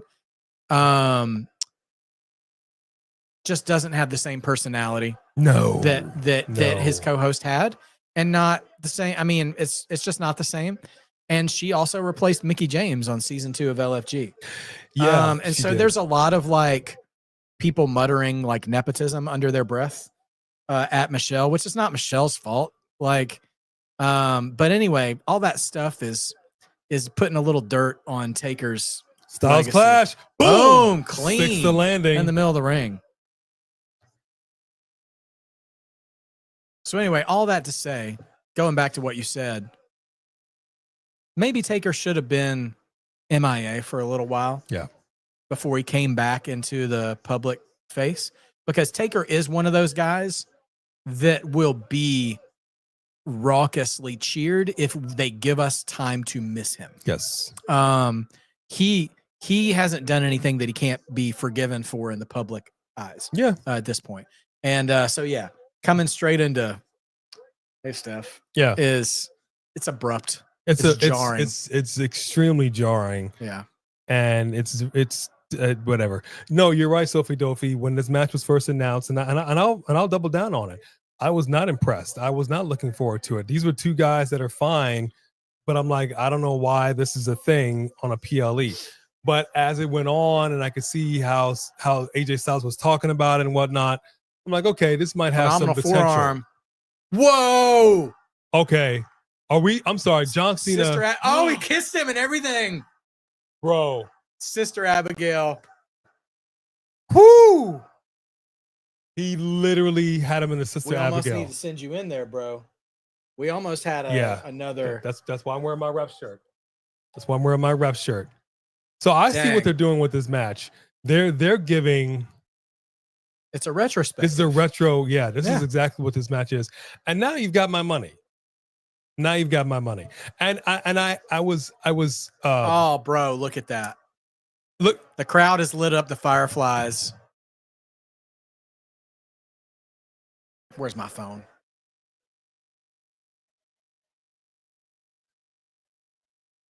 Dude. Damn them for this. They knew what they were doing. Of course they look at Cena. He looked up at the lights. You didn't need to do that, Cena. Yeah. You didn't need to do that. This is why this match has been. Yeah.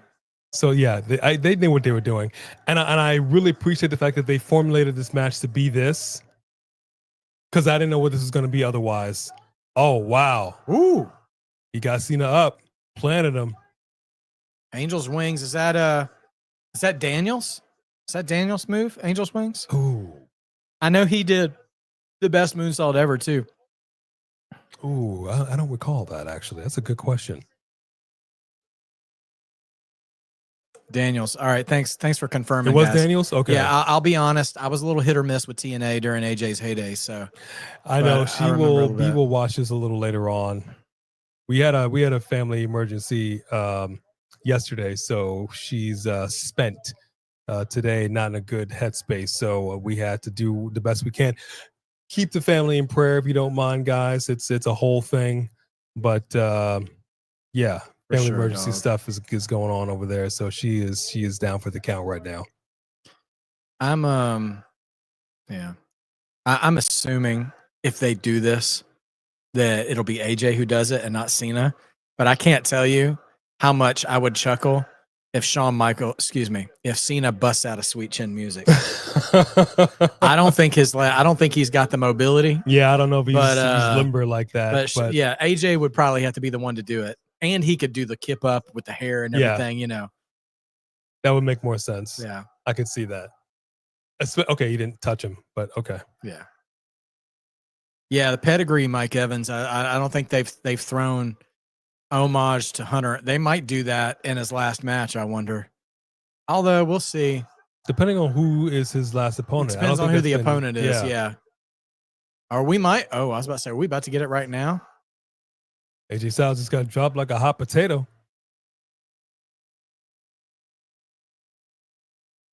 The crowd is loving this match. I'm glad this match is in the middle. It makes sense. Yeah. They started this off strong. Well, like you said, the meat is in there. The final leg has got to be something special. He is teasing the pedigree. Whoa. There you go. Already, this PLE is far and beyond WrestlePalooza for me. Oh, yeah, for sure. 100%. Every match has landed. Yes. And it hasn't been as gimmicky in between matches. Yes.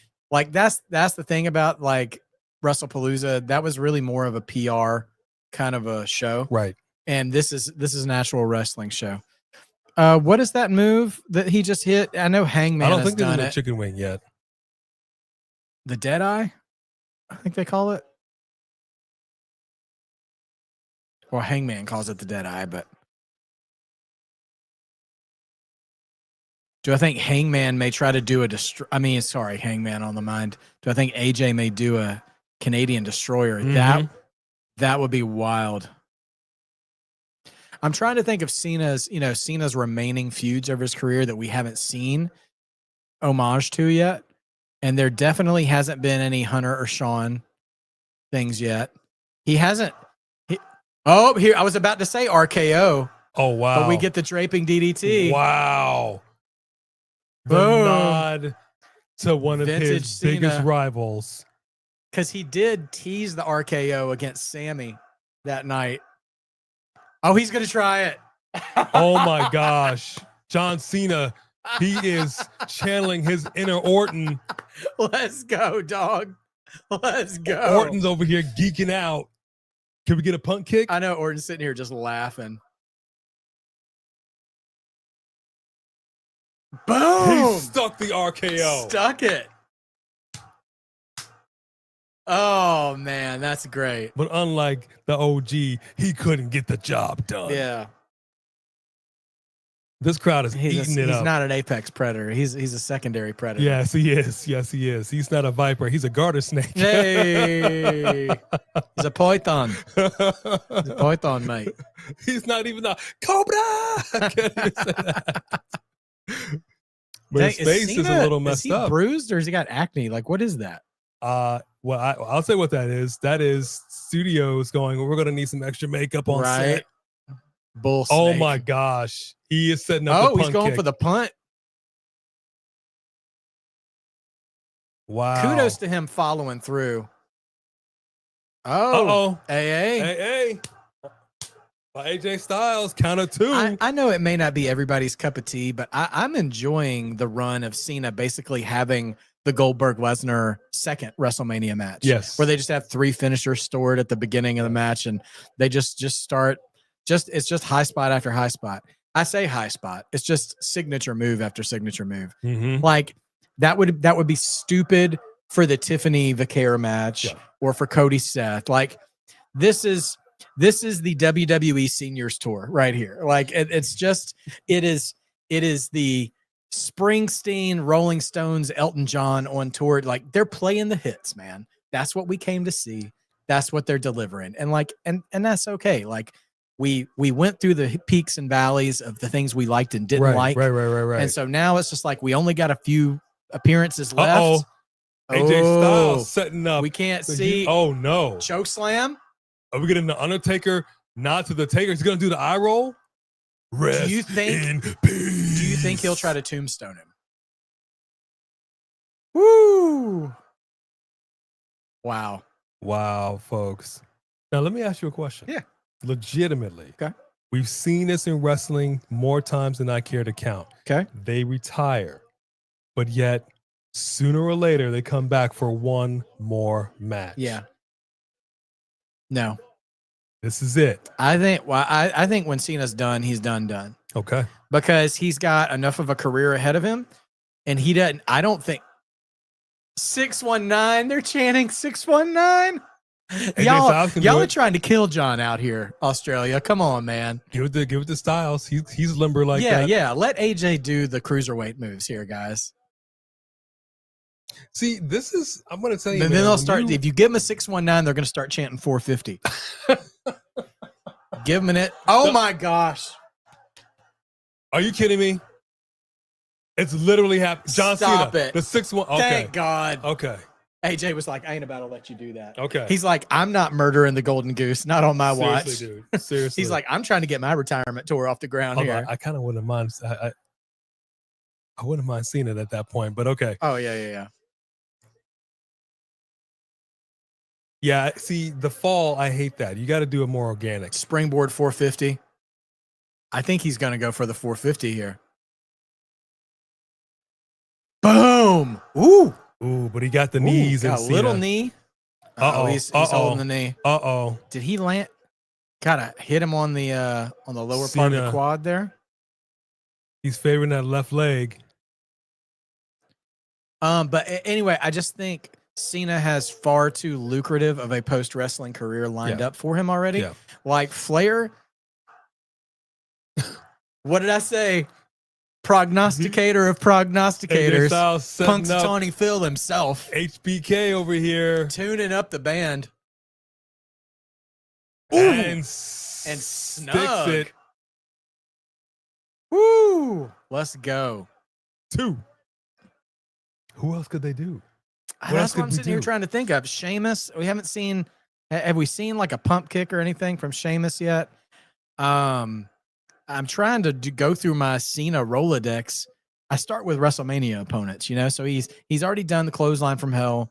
He hasn't. We haven't seen a pedigree. We might see a pedigree in the last match. We might. We just saw Sweet Chin Music. We've seen Randy Orton.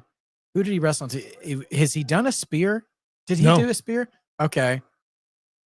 Is he sending the phenomenal forearm? Yep. AJ's setting it up. He has to mess with his elbow pad because he doesn't have a forearm pad here. There we go. That's the people's forearm. I love it. AJ going up. Boom! Clocks him. Clocked him right in the middle of the ring. 2. No. Let's see. World's Strongest Slam. They could do that. The Rock. Oh, yeah. They could do that. World's Strongest Slam. We're going to have that. In fact, Mark Henry was talking about that. He was upset they never called it the Mark Henry when you'd roll him up to backward. roll through. Yeah. And I agree. It's like to invent something in wrestling is rare. Yeah. And I agree, man. Mark Henry should have gotten that. Backstabber. Good call. F5. Ooh. And F5 is something Cena hasn't done, but it's a little fresh since Brock is still in the locker room now. Yeah. I don't know about that. I don't know if I want to see that. Yeah. I don't want to be reminded that Brock exists right now. And this man. And Cena's. Oh, he's up on the shoulder. Nope. Yeah. He's getting rocked with some elbows. Dropping those elbows, though. Yeah. And Cena's taking it. That head jerk. Man. Oh, wow. No, Cena. Attitude adjustment. Ooh, no. Wow. Oh, that was a 3. Yeah. I thought that might have been the end right there. If I counted that would have been it. Uh-huh. That bell would have rung.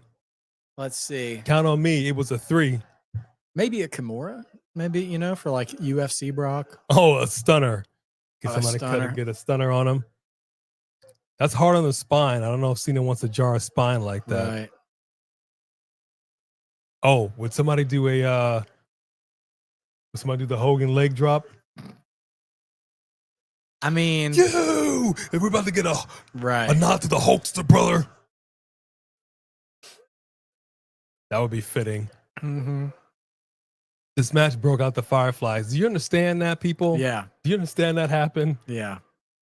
So much has happened in this match. I've already forgotten half the moves they've done. I gotta tell you, this match has been so entertaining. Didn't think it would be. I'm happy to say that I was mistaken. This match has proved me wrong.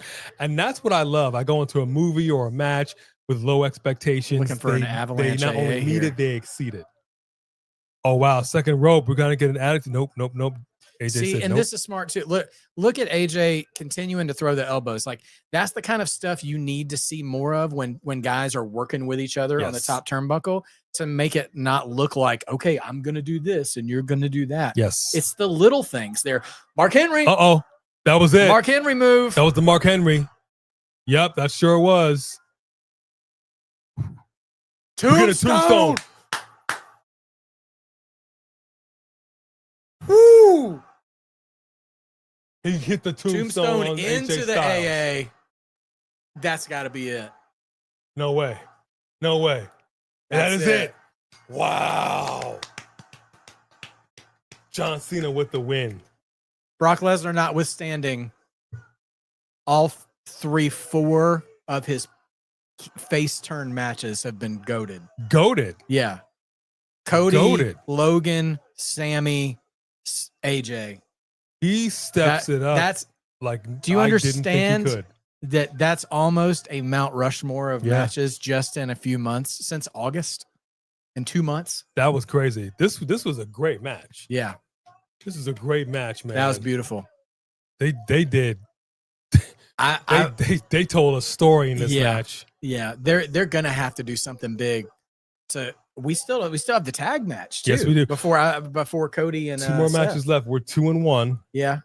Right now, Becky is 1-2. Okay. If I'm not mistaken, let me double check.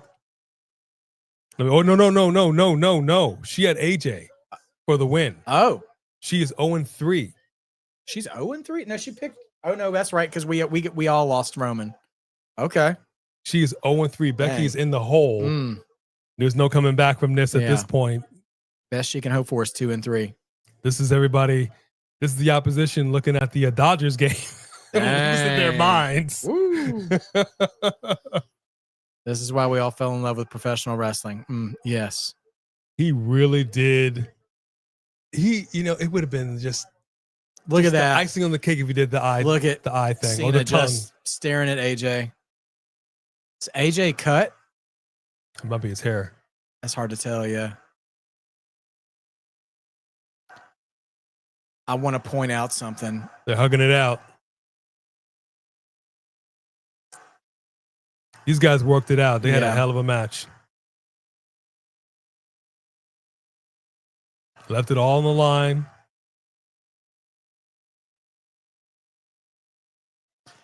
That is the only time this entire year that I have ever heard a crowd in the thank you Cena portion of the crowd to have dueling chants. They were also chanting for AJ while they were chanting thank you Cena.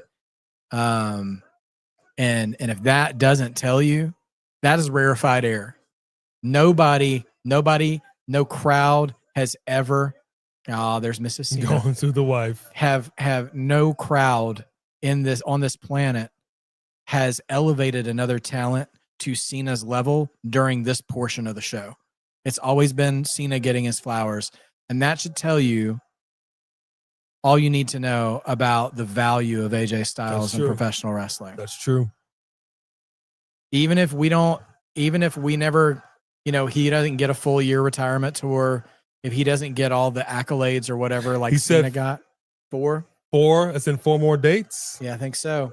Because you've got Madison Square Garden Raw, you've got Saturday night's main event, you've got Survivor Series, and you've got the last ride. Yep. Man. Hell of a match. Cody's got a full-on rug of his neck tattoo, man. Come on, dog. Okay, hold on. They're showing the men's. Are they closing with the women? Are they going to let Rhea main event? Look. Are they literally going to have this match next? This is not closing. Whoa. I mean, oh, dude. I did not expect that. Absolutely not. I mean, Oh, Wade Bird's like, yes, I was like, you were doing it, I'll do it. Oh, Cena needs to bust out the Wasteland, the old Barrett move. That's one he hasn't done. That's true. Or the Bullhammer. That's true. That's true. I need this crowd. The security's like, settle down, settle down. Yeah, I get a little. All right, well, they're talking about the tag match now, though. Okay. So we're getting a video package for the tag match. So Okay, I would so say is this video coming up package next? means, yeah. Okay. All right. Because I was about to be like, what kind of crazy thing are they about to do if the ladies are going to steal the show? Which no. wouldn't be mad at. No. Not at all. Not that there's anything wrong with it. Not that there's anything wrong with it. All my friends are women. Okay. I love Japanese women. Wait a minute. You're not Chinese? No, I'm sorry. It's a Seinfeld thing. Okay. I'm sorry. Oh, gosh. Yeah, that was all Seinfeld references, guys. All right. I got to tell you, man, this has been a great match. I'm looking forward. I mean, a great PLE. I'm looking forward to this match with the women. Asuka is doing some of her best work. Oh, yeah.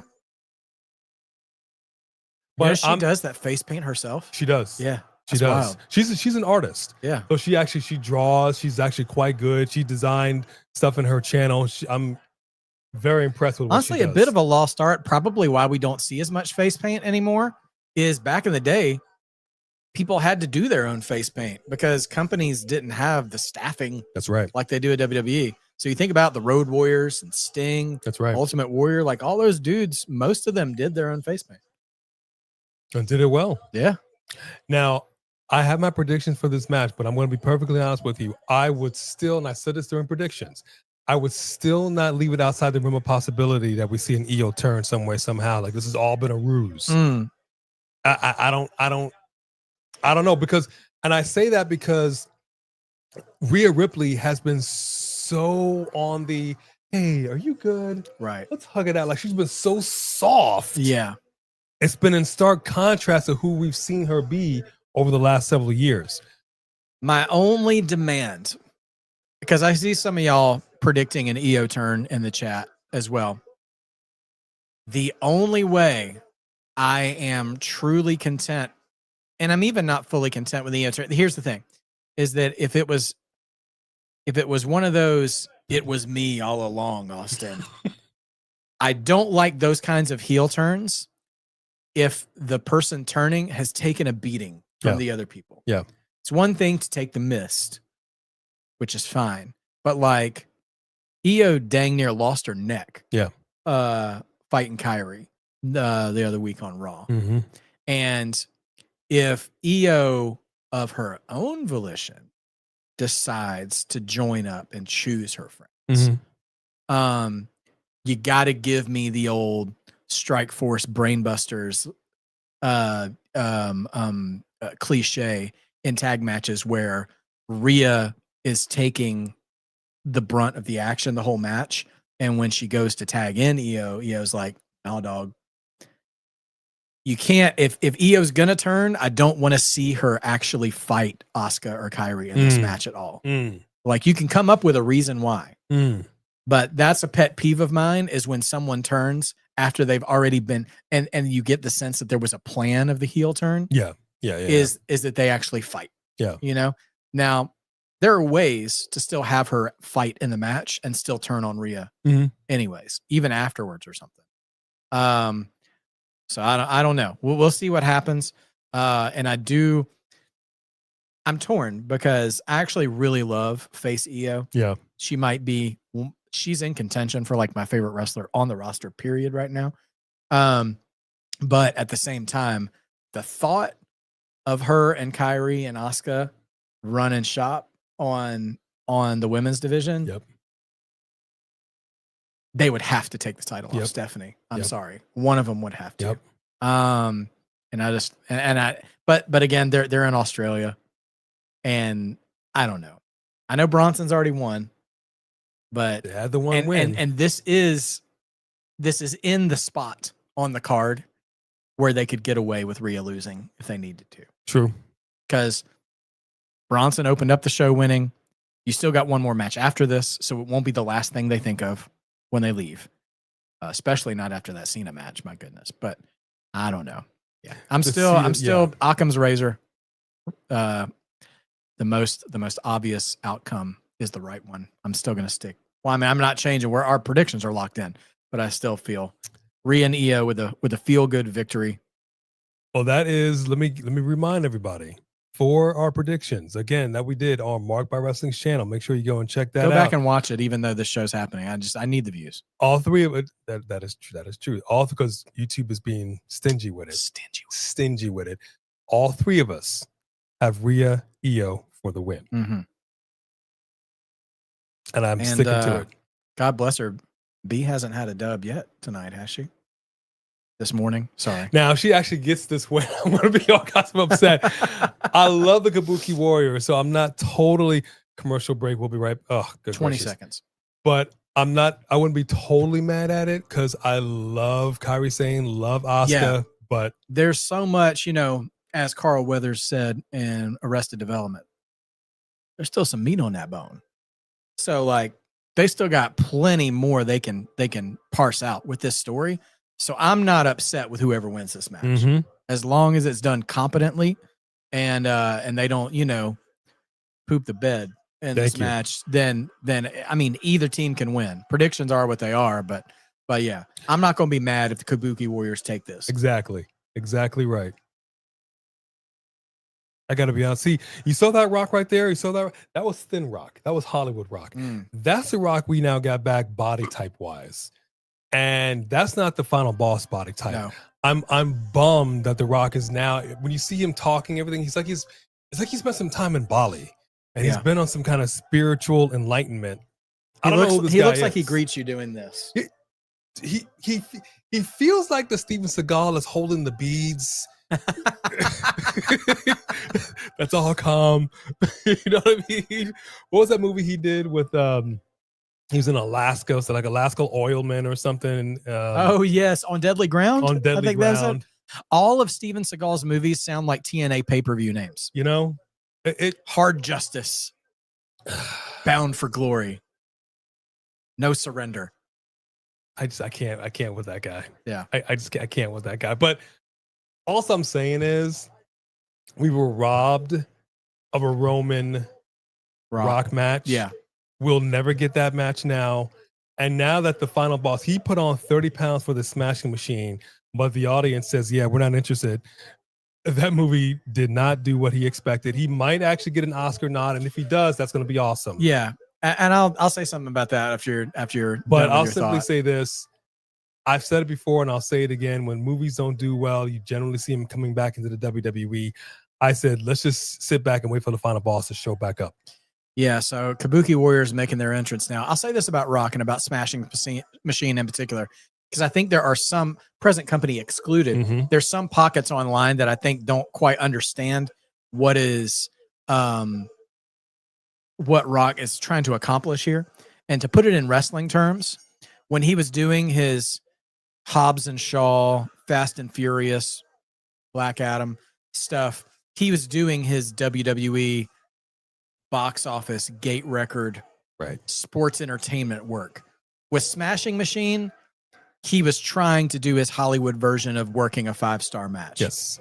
Which is, maybe the building's a quarter full. Yes. To quote CM Punk. Yes. But he wants his star ratings. And usually you see that stuff, you see that happen in Hollywood a lot. A lot of actors will do the big budget box office stuff in order that they have the financial freedom to do their passion projects and create artistry. That's right. And I do think Dwayne wants to be taken seriously as an actor, which is why he started into Smashing Machine. And I hope that pays off for him. But also, too, I don't have the stats in front of me. I was thinking about this yesterday, and I was like, man, I should really pull this together next time we have a conversation, but I didn't. Many Oscar winners, if you go, I'm curious what the facts and figures are from the last 30 years, like 1990 to today, what minus, say, Titanic or Avatar, because those were huge outliers, what the average box office gross was for the best picture winner. because more often than not, the Best Picture winner was not a huge box office success. Right. More often than not, it's something that's critically acclaimed because that's created the old cultural divide of, oh, that's what critics like, but that's not what audiences like. It's the reason we have things like Rotten Tomatoes, why Rotten Tomatoes has the critic score and the audience score. Right. So I think Dwayne will probably at least get a nomination for like a Golden Globe. Yeah. We'll see if he gets an Oscar nom or not.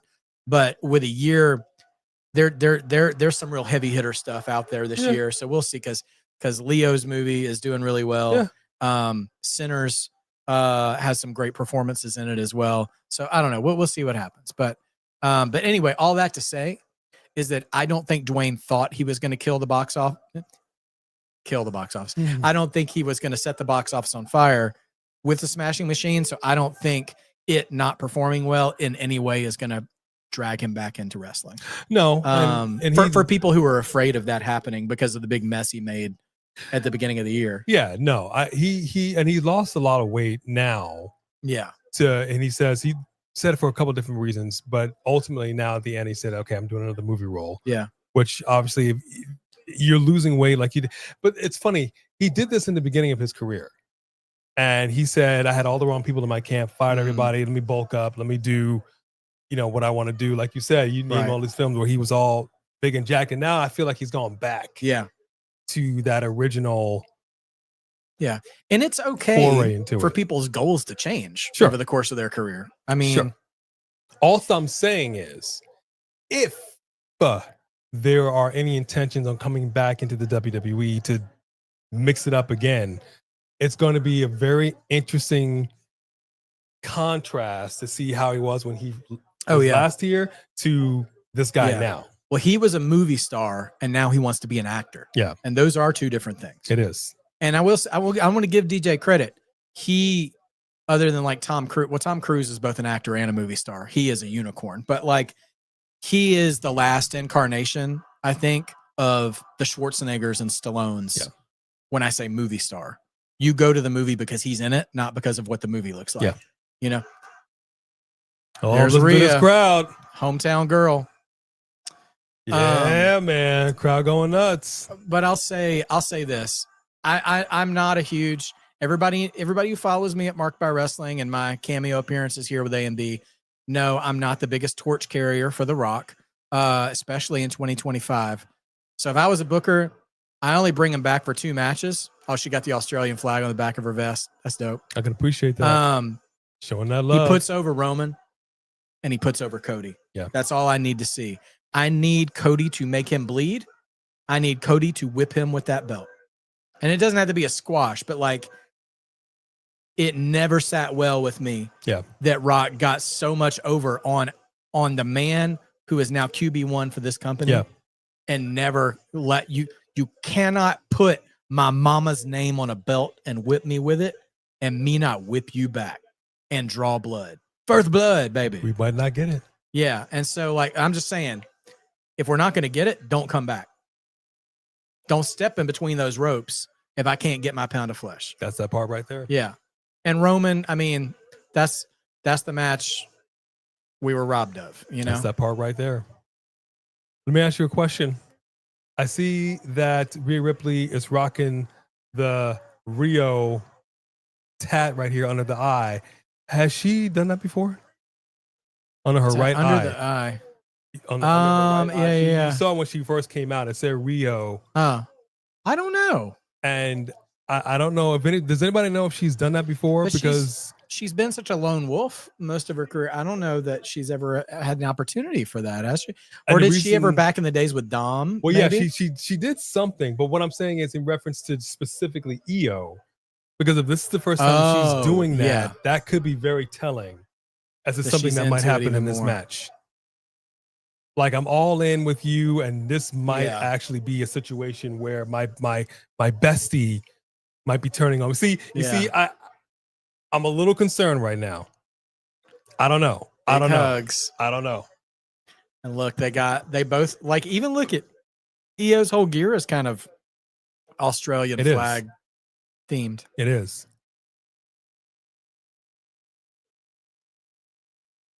I don't know if I'm. I don't know. Charge. I don't know. All right, the match has started. Here we go. Tag match. It almost feels like if EO is going to get in with the Kabuki Warriors, this feels like the Kabuki Warriors don't necessarily care if they win the match. It's not about that. It's about sending a message. Exactly. Like the Joker would say. Exactly. It's not about the money. It's about sending a message. Also, timeout, pause. WWE. There's 3 Japanese women in this match. Mm-hmm. How you gonna have this match sponsored by Spicy Ramen? Yeah. I saw how small that logo was in the corner, but I did not see it. Yeah. Somebody didn't think that one through, Rude. or they did. They're like, put it there.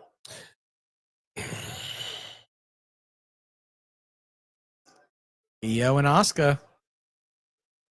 Okay, Asuka and Io in the ring. And she's got the tattoo too, dude. I don't want it to happen. Yeah, but now, it's been a running gag with us and A&B going back to WrestleMania of last year of the weirdly cultural specific sponsors. Just saying. Yeah, just saying. I need, This is not the first time that kind of correlation has happened. It would be the equivalent of you've got the Street Profits in here and you just happen to have Popeye's chicken or something. Well, they KFC did. In the they corner. did have Wingstop. Yeah, one time. And listen, I mean, I'm just like, they have so many sponsors. It is avoidable. It's extremely avoidable that to happen. So it's just kind of like, And that's what I'm saying. Yeah. Like, I don't know who is back here greenlighting what promos go on what and when and where, but do better. Yeah. That's all I can say. Yeah. And like, listen, I'm not actually upset about it or anything like that. I'm not mad. It's just one of those things where I'm like, that was an avoidable. That was an avoidable coincidence. Oh my gosh. I wouldn't be totally mad. Sophie Dovey, that's a great question. I wouldn't be totally mad if Lash Legend. Oh, there was a super chat. I want to read that. I missed that. Sorry, guys. Sorry, I knew there was a super chat over here and I missed that. Well-rounded Leo, my apologies. The first super chat of the night, starting off right. Thank you so much, sir. You are on the board. I'm a tad negative. I wanted Brock to attack and ruin the AJ and Cena love fest. That would have been some massive heel heat, I gotta say. I wouldn't have been mad at massive. It, but if he truly is here, and we suspect that he is, it makes more sense for him to come in. Although, Io getting the sing song, it would have been okay if it was announced that Brock Lesnar was in the building. Then it would have made sense for Cena to come for Brock to come out and ruin the Cena AJ thing and still come out at the end of the night. Yeah. That would have totally worked. Yeah. Sorry about that, Royal Runner Leo. Thank you so much for that super chat.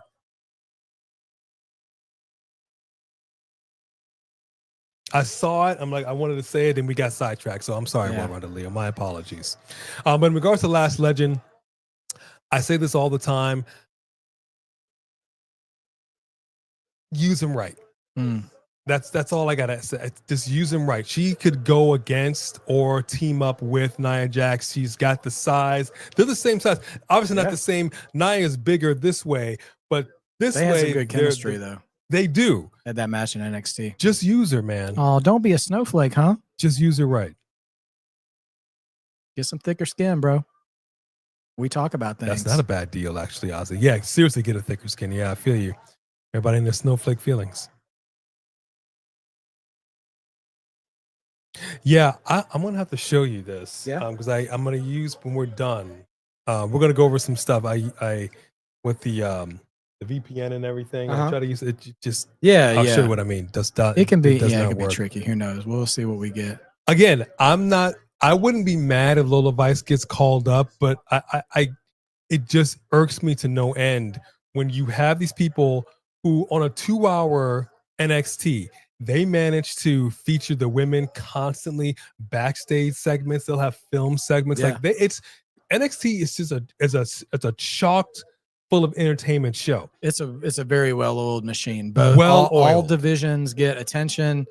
The people who don't have matches are almost always featured in vignettes or interviews or video segments. And like and you always know at the end of every NXT what you've seen and what you're going to see next week.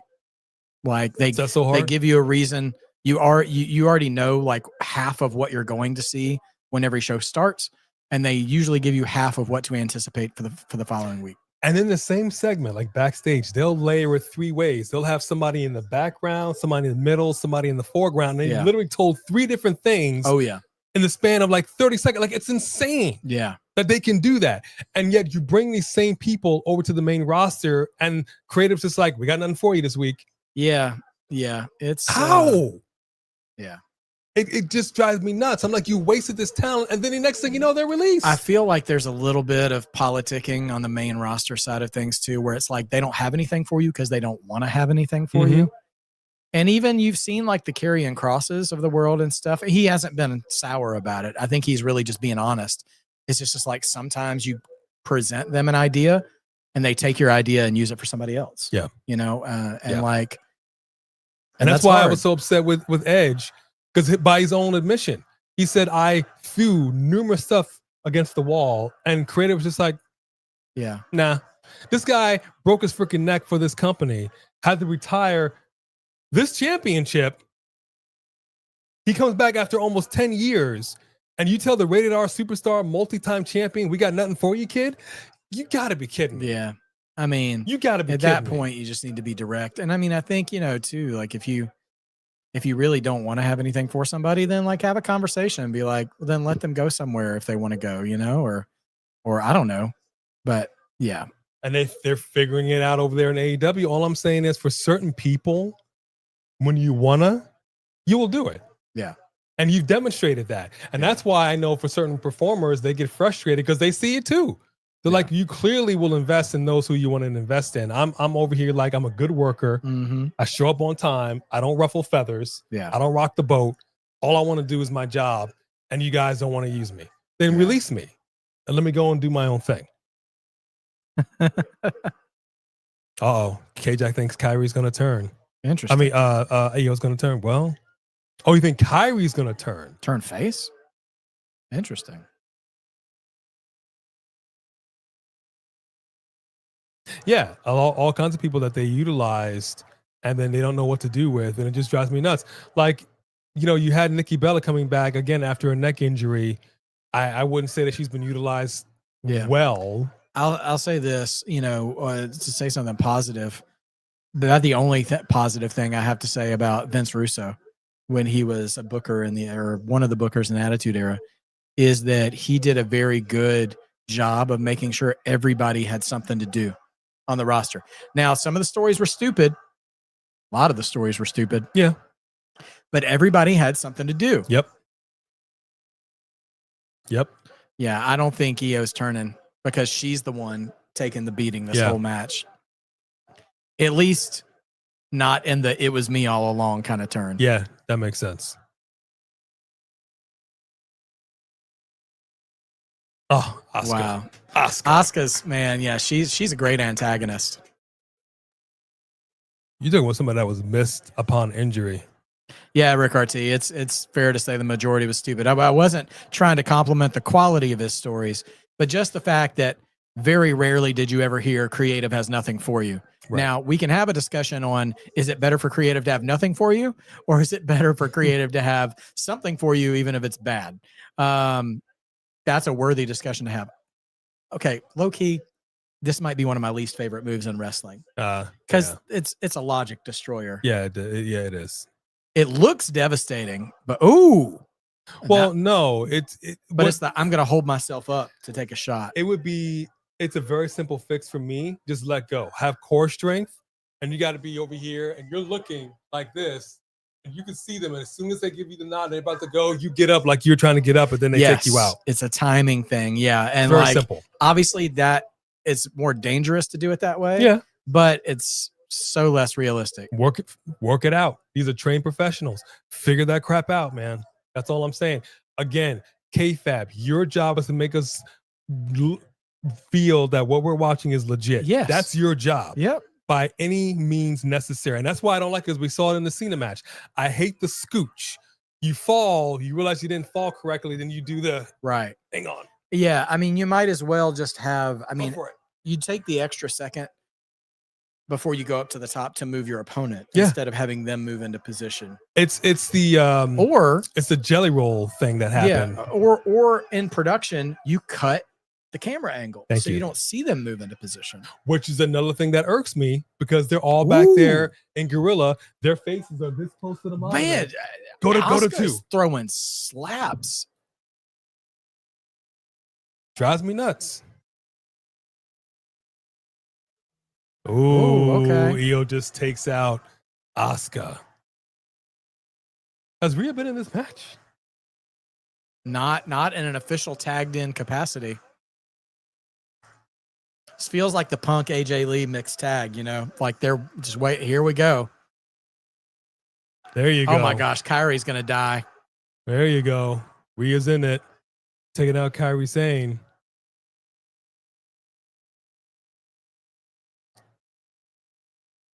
You know, it's kind of wild to me. Rhea is pretty lanky with her arms and her legs. Yeah, I didn't realize that when she had a little more muscle mass on her. yeah. She's leaned up a little bit. She's leaned up. It's a little more apparent. Another super jack coming in hot by the Teflon Don. Thank you so much. Your mod father. No yams on the PLE. That's a damn shame. I know that's right. And I'm terrible. I can't even sing the song. Yeah. I can't even legitimately sing the song. Yeah. If I can be respectful and appropriate, I think they've all been low carb tonight, as it were. Well, except Stephanie Vaquer. Yeah, Red she Beam was there. Rice didn't miss her. Yeah, See, that was very I don't know respectful. if the Mod Father was with us for that match. Yeah, I think he no. was a little late, so he might have missed La Primeras. Yeah, La Primera, she's letting everybody know what I eat down there, arroz con pollo. she gets down.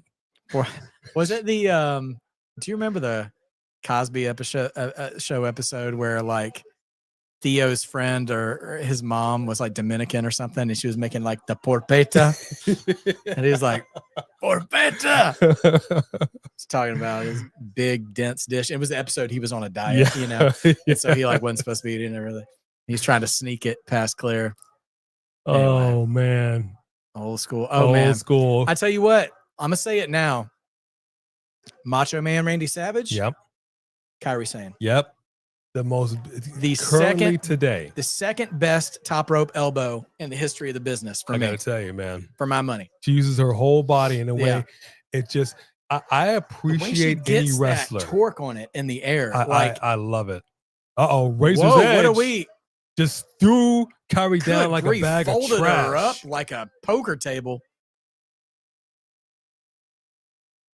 Missile drop kick from the top She's rope got by a great Io. drop kick too. She does. She does. Again, it's that pump up action before she. Though I love the fact that you've got the Japanese wrestlers here. They're literally all the same size. Yes. But I love strong style. Love it, love it, love it, love it, love it. These ladies all know how to do it. Yeah. And they do it in their own way. I feel like strong style benefits the ladies right now more than the men. Mm-hmm. Because at least WWE audiences have been conditioned for a while to a little less hard hitting ladies action. And so it stands out a little more. Which I get it. But at the same time, I'm like, just let these ladies cook. Yeah. Let them cook. Nobody's going to be mad at a hard hitting match. Makes it look real. That's my point.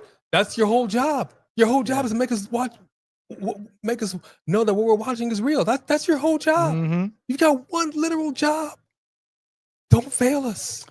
Sophie's asking if you talked about Santos Escobar actually coming back and re-signing. Yes. Now, I saw Just Alex. Shout out to Just Alex of Alex's World. He was talking about this on Twitter. I still call it Twitter. It'll always be Twitter to me. Yeah. It'll always be Staples Center to me. Twitter. I'm gonna call him Twitter. Anyway, know what that movie is from? Come on now. But he talked about that, saying that his demands were met even after he was moved to the alumni section. Yeah, they were still in talks with him, and they worked it out, but they didn't want to do that with Karrion Kross and Scarlett. Yeah. So there's room for them to be a little salty about it. Yeah. My question now is, now what? Is he going to be teamed back with Los Lothros? Is he going to be doing his own thing? Now what? What demands are we talking about? It sounds to me as simple as whatever it is Escobar wanted, they're willing to do. And I think for whatever reason, the things that Cross wanted, they don't want to do. And I mean, and that doesn't make anybody the bad guy in that situation. No. I think it's just a matter of, because I don't know what Cross is asking for. I don't know what Escobar was asking for. But clearly they're willing to play ball with one and not the other. And I don't think it's because of anything personal. Right. I think because Cross was getting a lot Heels more. going up. Come on, we're going to get that moonsault. Was getting a lot more traction on the main roster. So I could see him justifiably wanting something bigger for himself. Right in the middle of the ring. There's Asuka. I was about to say, that was a wide shot. I was like, we about to get a 3? Yeah, I felt like it, but so nope. I don't know. But I'm happy for Escobar. I'm happy for anybody, getting that bag and wanting to keep a job and being able to keep it.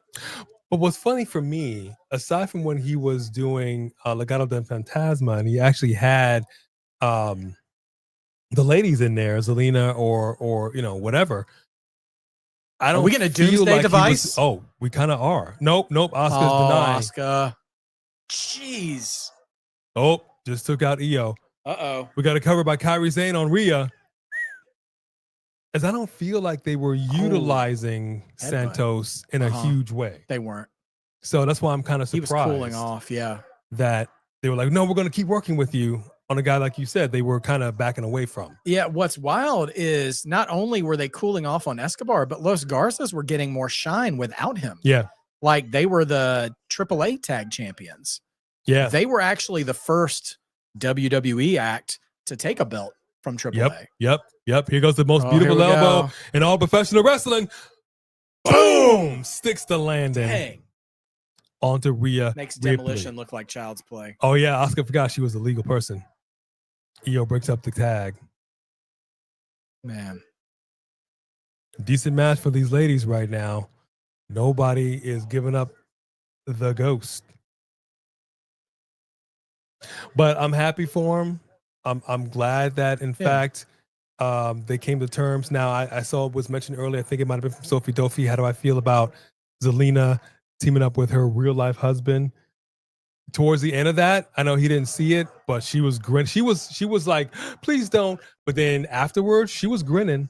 Okay. So she's it looks like she's going back to her heel. Answer me this. Was she the one? I saw the clip of the match. Was she the one who gave him the fireball, or did he have that on his own? I have to look at it again. Okay. I missed it. Asuka got caught in the face with that drop kick. That head jerk. Yeah.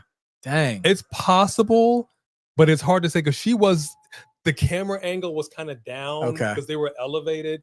I couldn't tell. Okay. But it was a heck of a fireball to the face. Yeah. I will have to admit. Yeah. I'm happy to see. Good. Okay. JR said it was Alistair. Okay. I'm happy to see them together. But again, like we said at the top of the show, like you could have transitioned Zelina into that role, not necessarily foreshadowing it, but like do a little something with her for a couple of weeks. Precisely. For it to make more sense for her to show up. Precisely. Precisely. Because what's wild about that, yes, we know that Alistair and Zelina are married, but Zelina's a New York girl like Damian. So honestly, you could have easily not necessarily had her be a little terror twin to Damian Priest, but been like, yeah, we got to look out for each other. And not only New York, she could have turned on him. Of Latin descent. Yeah. So exactly. That could have been a thing. Yeah. But like you said, in the storyline of things, warm us up to it. Yeah. Warm us up to it. It's like I enjoy the ending, but like, where was the rest of the story? Are we getting our top rope riptide? Oh, blind tag. Well, it's not a blind tag. Everybody saw it, but what a save. Uh-oh. Look out. Kairi Sane saves Asuka from the big boot of Rhea Ripley. She sacrificed herself. Now bringing Kairi in the ring. Uh-oh. This is not going to bode well for the Kabuki Warriors. In the middle of the ring, and Asuka's on the outside. Riptide to Kairi Sane. We're going to tag Io in for the moonsault? Yep. Tag. Io going up high. She's Get ready position. for it. Sticks the landing. 1. That's it. Rhea giving the pin to Io for that match too, which narratively makes sense. Like you're gonna conquer You're gonna conquer your this villains. Yeah. Okay. How wholesome is that? That's a little too wholesome for me, actually. It's giving me diabetes. It's giving me diabetes. My name is Wilford Brimley, and I have diabetes because there's too much hugging in my pro wrestling. All right, let's see here. 3-1 for Sophie Dofi. Ozzy's 4-0. Justin Holligrain 2-2. I think Becky's finally on the board. Hey. 1-3 for her. We are 3-1. If I'm not mistaken. We are 3-1. Okay. So we're pretty much set. Ty goes to the champion. Yep. So you're in line to defend the Coalition Cup. Don't let me down. Don't let me down. That's right. Well, we didn't differ on the main event. Don't let me so it's down. not going to matter. Yeah. This match was fine. There wasn't a thing wrong with it. No. I got to admit, I'm still a little bit in the afterglow of Cena AJ. Yeah. So I was a little bit emotionally hungover for this match, I think. But, I mean, not a thing wrong with it. Solid match. And honestly, when you're building a wrestling card, you can't expect your crowd to emotionally ride the peak of the wave for the entire show. Right. So there's always going to be a match. Pessimists will call it the death spot. Right. But it's the match that happens after the big emotional peak, but also has to be a dip so you can get back up for the main event. Right. Which is what that tag match was. And that match was still solid. Nothing wrong with it. Wasn't boring in any sense. Kind of seems like it kind of put a period at the end of the story there. Maybe more will come of it. We'll see. But now we've got a little bit of a cushion, a little bit of a relaxation before the main event. So for hopefully things can hype back up again. Craziness is about to unfold here. No notes on the show tonight, though. I haven't been disappointed in anything. No. So far, so good. This has been a we got dogs trying to get in. Like Cody, I think I just heard the dogs going, whoa. Yeah, the channel mascots have arrived. Hey, what's up, pup? Hello, channel mascots. Hey. All right, let me go ahead and get the introduction out of the way because they were not in the chat earlier. Ladies and gentlemen, boys and girls, children of all ages, I present to you the most must-see wrestling review and live reaction channel mascots in all the land. Coming in first is the original channel mascot. She's a Shih Tzu Terrier of terror, weighing in at 15 pounds. I give to you the one and only. Bone Crusher is down there. And of course, Stella the Storyteller Rose coming in at 31 pounds. There you go. They're just in it for the snacks. They're just in it for the snacks. No shame in it. I might have you open the door so they can go in and out. Sure thing. You just holler at your boy. We'll get it done. Because she didn't need to close the door. Yeah, okay, so the channel mascots are here. Good to see you guys. It was a little too early. They technically were still asleep. The new age out dogs. That's right. The new age out dogs. That's what I call them. Love it. Yeah. Beautiful. Thank you for that, Rick RT. Are you guys enjoying this PLE so far? For our money, I would say this is far exceeded WrestlePalooza. We talked about it, and I said ESPN panned it. They said it was not. I said it was the average. hype, and that's terrible for the maiden voyage of ESPN. For them to say your show was, they had to readjust. You don't want to get something. You don't want to get a C on your first test of the year, and that's exactly what ended up happening. Yeah. So far, I would say this PLE is checking all the boxes. Yeah. Checking I mean, there hasn't been a bad match in the show. I haven't been disappointed with any of the finishes. And I mean, we'll see how they close the show here. I'm very intrigued by that. Great crowd, though. Yeah. Great crowd. Yeah, the show has kind of flown by. We're actually 2 hours, 30 minutes into this. And I'll probably crash out hard tonight because we are going live 5 a.m. I'm hoping Becky will be available. If not, we'll chat. We'll talk about it. We'll see. Talk about it. Hi, Stella. Remember Stephen? Hey. Right? Friend of the channel. Where my kisses? Good girl. They should have already eaten by now. So, Mm. but they've got to do their. Actually, let me see if they've done their doggy business. They got to go and do their number 1 and number 2. But that's okay. All right, Dogs coming are in like, hot. Throw me a freaking bone here. Men's Crown Jewel Championship. One more time, throw it in the chat. Who do you guys got for the win? Is it going to be Seth freaking Rollins, or is it going to be the American Nightmare, Cody Rhodes? But the question of the day, is Brock Lesnar fitting to put high times on Cody Rhodes, baby?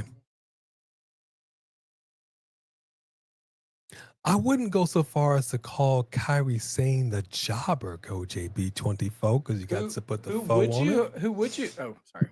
Who would you have taken the loss there? The hometown girl, Rhea Ripley, the hottest babyface in the women's division, Io Sky, or the up and coming hottest heel in the women's division, Asuka. I love Kairi, but out of those 4, one of these things is not like the other. I know that's right. Seth Rollins with interference from Brock Lesnar. Yeah, no matter what, Paul Heyman has definitely got something up his sleeve. He's a little too cocky right now. Yeah. He's definitely got something going on. Yeah, he's absolutely got some kind of a plan. Which I'm fine with. The wise man is supposed to have something up his sleeve. He's the man with the plan, literally. But let's see how this goes. But again, I'm thinking long term. What's the long term effects of a Brock Lesnar interference? What is the game plan here? Yeah, and I think we'll probably end up. I have a feeling we're going to end up with more questions than answers at the end of this tonight. Yeah.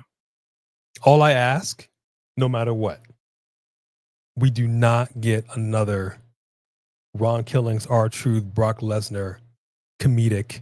Oh, yeah. I beg of you. Stop it. Yes. And give this man something. When's the last time he was in a match? Truth. Gosh. You see what I'm saying? Feels like it was earlier in the summer. You see what I'm saying? Yeah. It's driving me nuts. Oh, the one and only, I got to be quiet because we got neighbors. Jody Bennett. Woo! What up, Jody?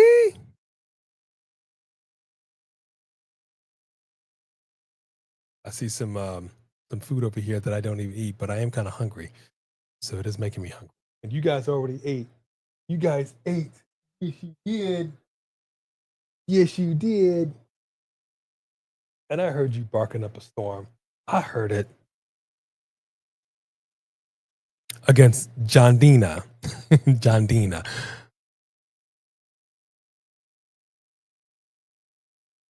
Wrestled a few times this year. Yeah, look, here's the bottom line and here's the point. They ain't doing nothing with him of any consequence. He's just going right back to being good old-fashioned R-Truth.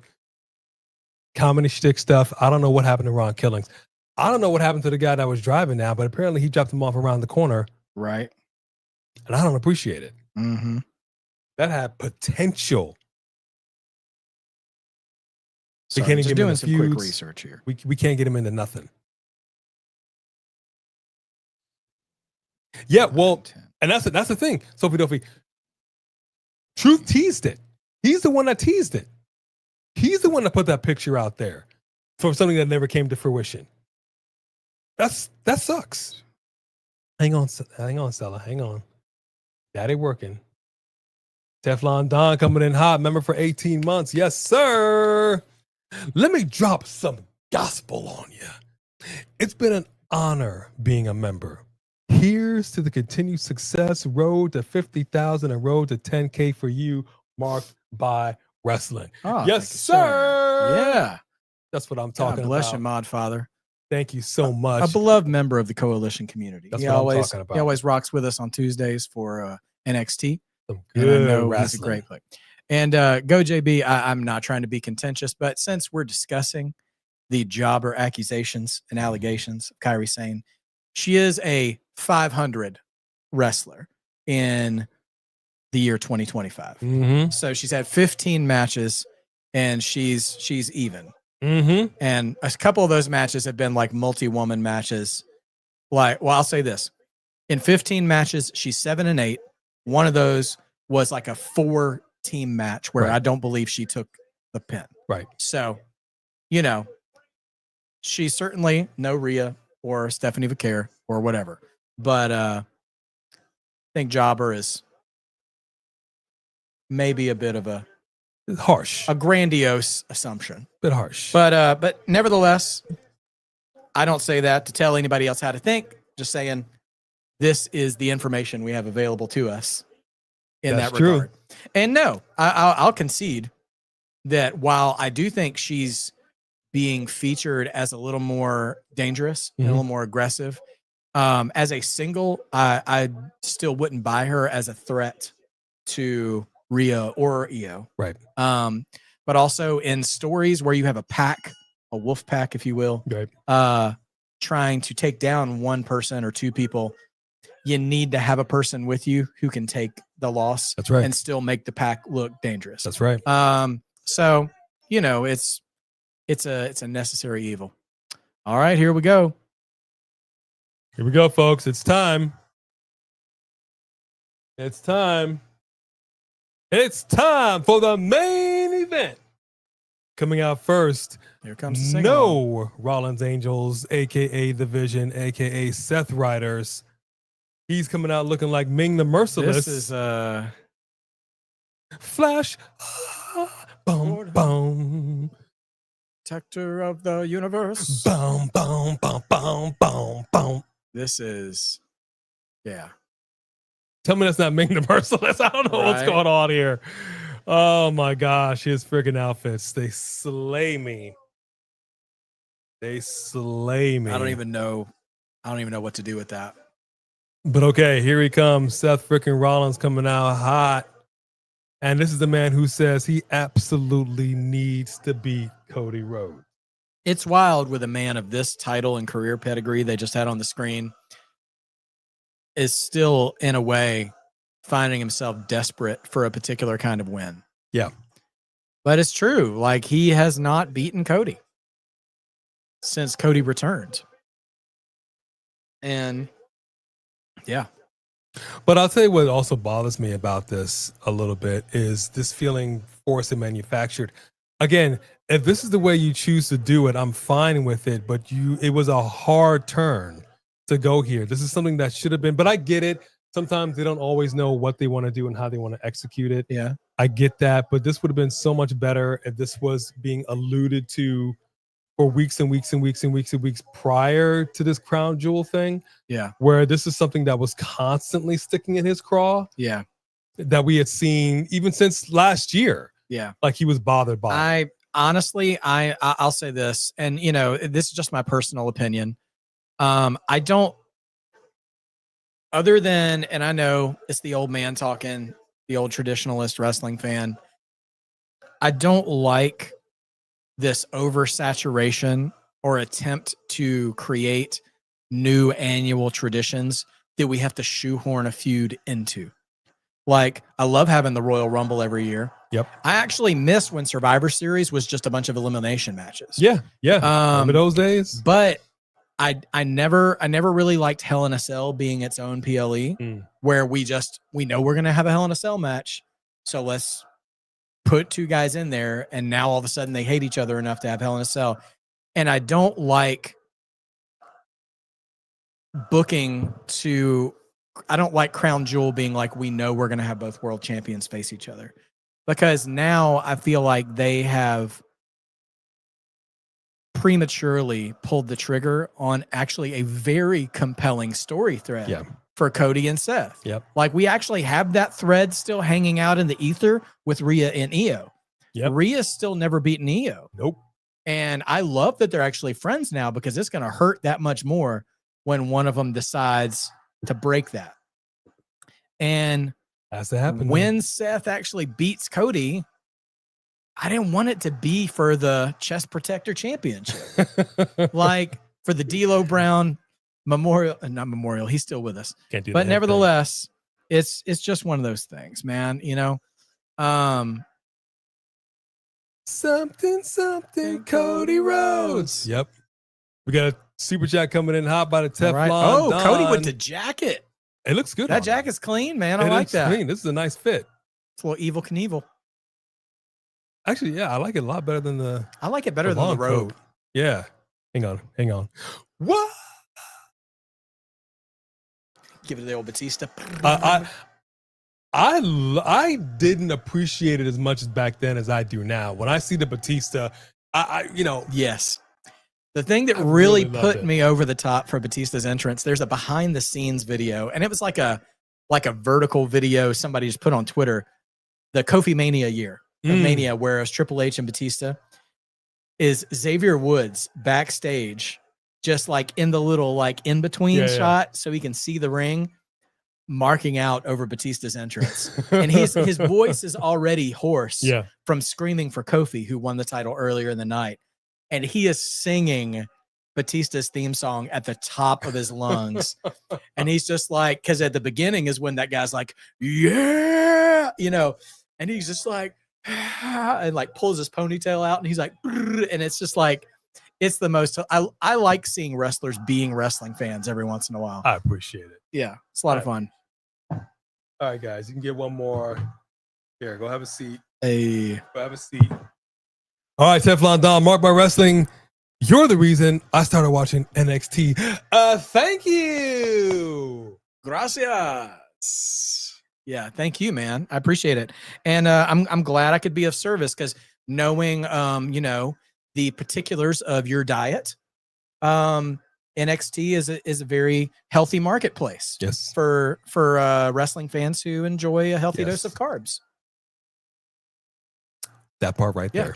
That's not why I watch it. Because I'm a happily married man. But I see what happened here. Alicia was tailoring her hair after Seth Rollins' collar. That's what it is. She was thinking ahead. Like, you know what? I can do something with this. Yes. That's what it's. Okay. I see it now. Smart. How many disco balls do you think had to die for Alicia Taylor's jacket? I'm telling you, man. Studio 54 had its place, but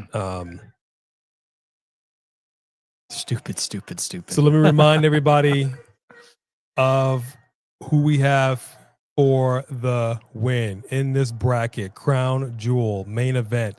Cody Rhodes versus Seth Rollins. Myself, Steven, Becky. We all got Seth Rollins for the win. Let's see what happens. He looks locked in.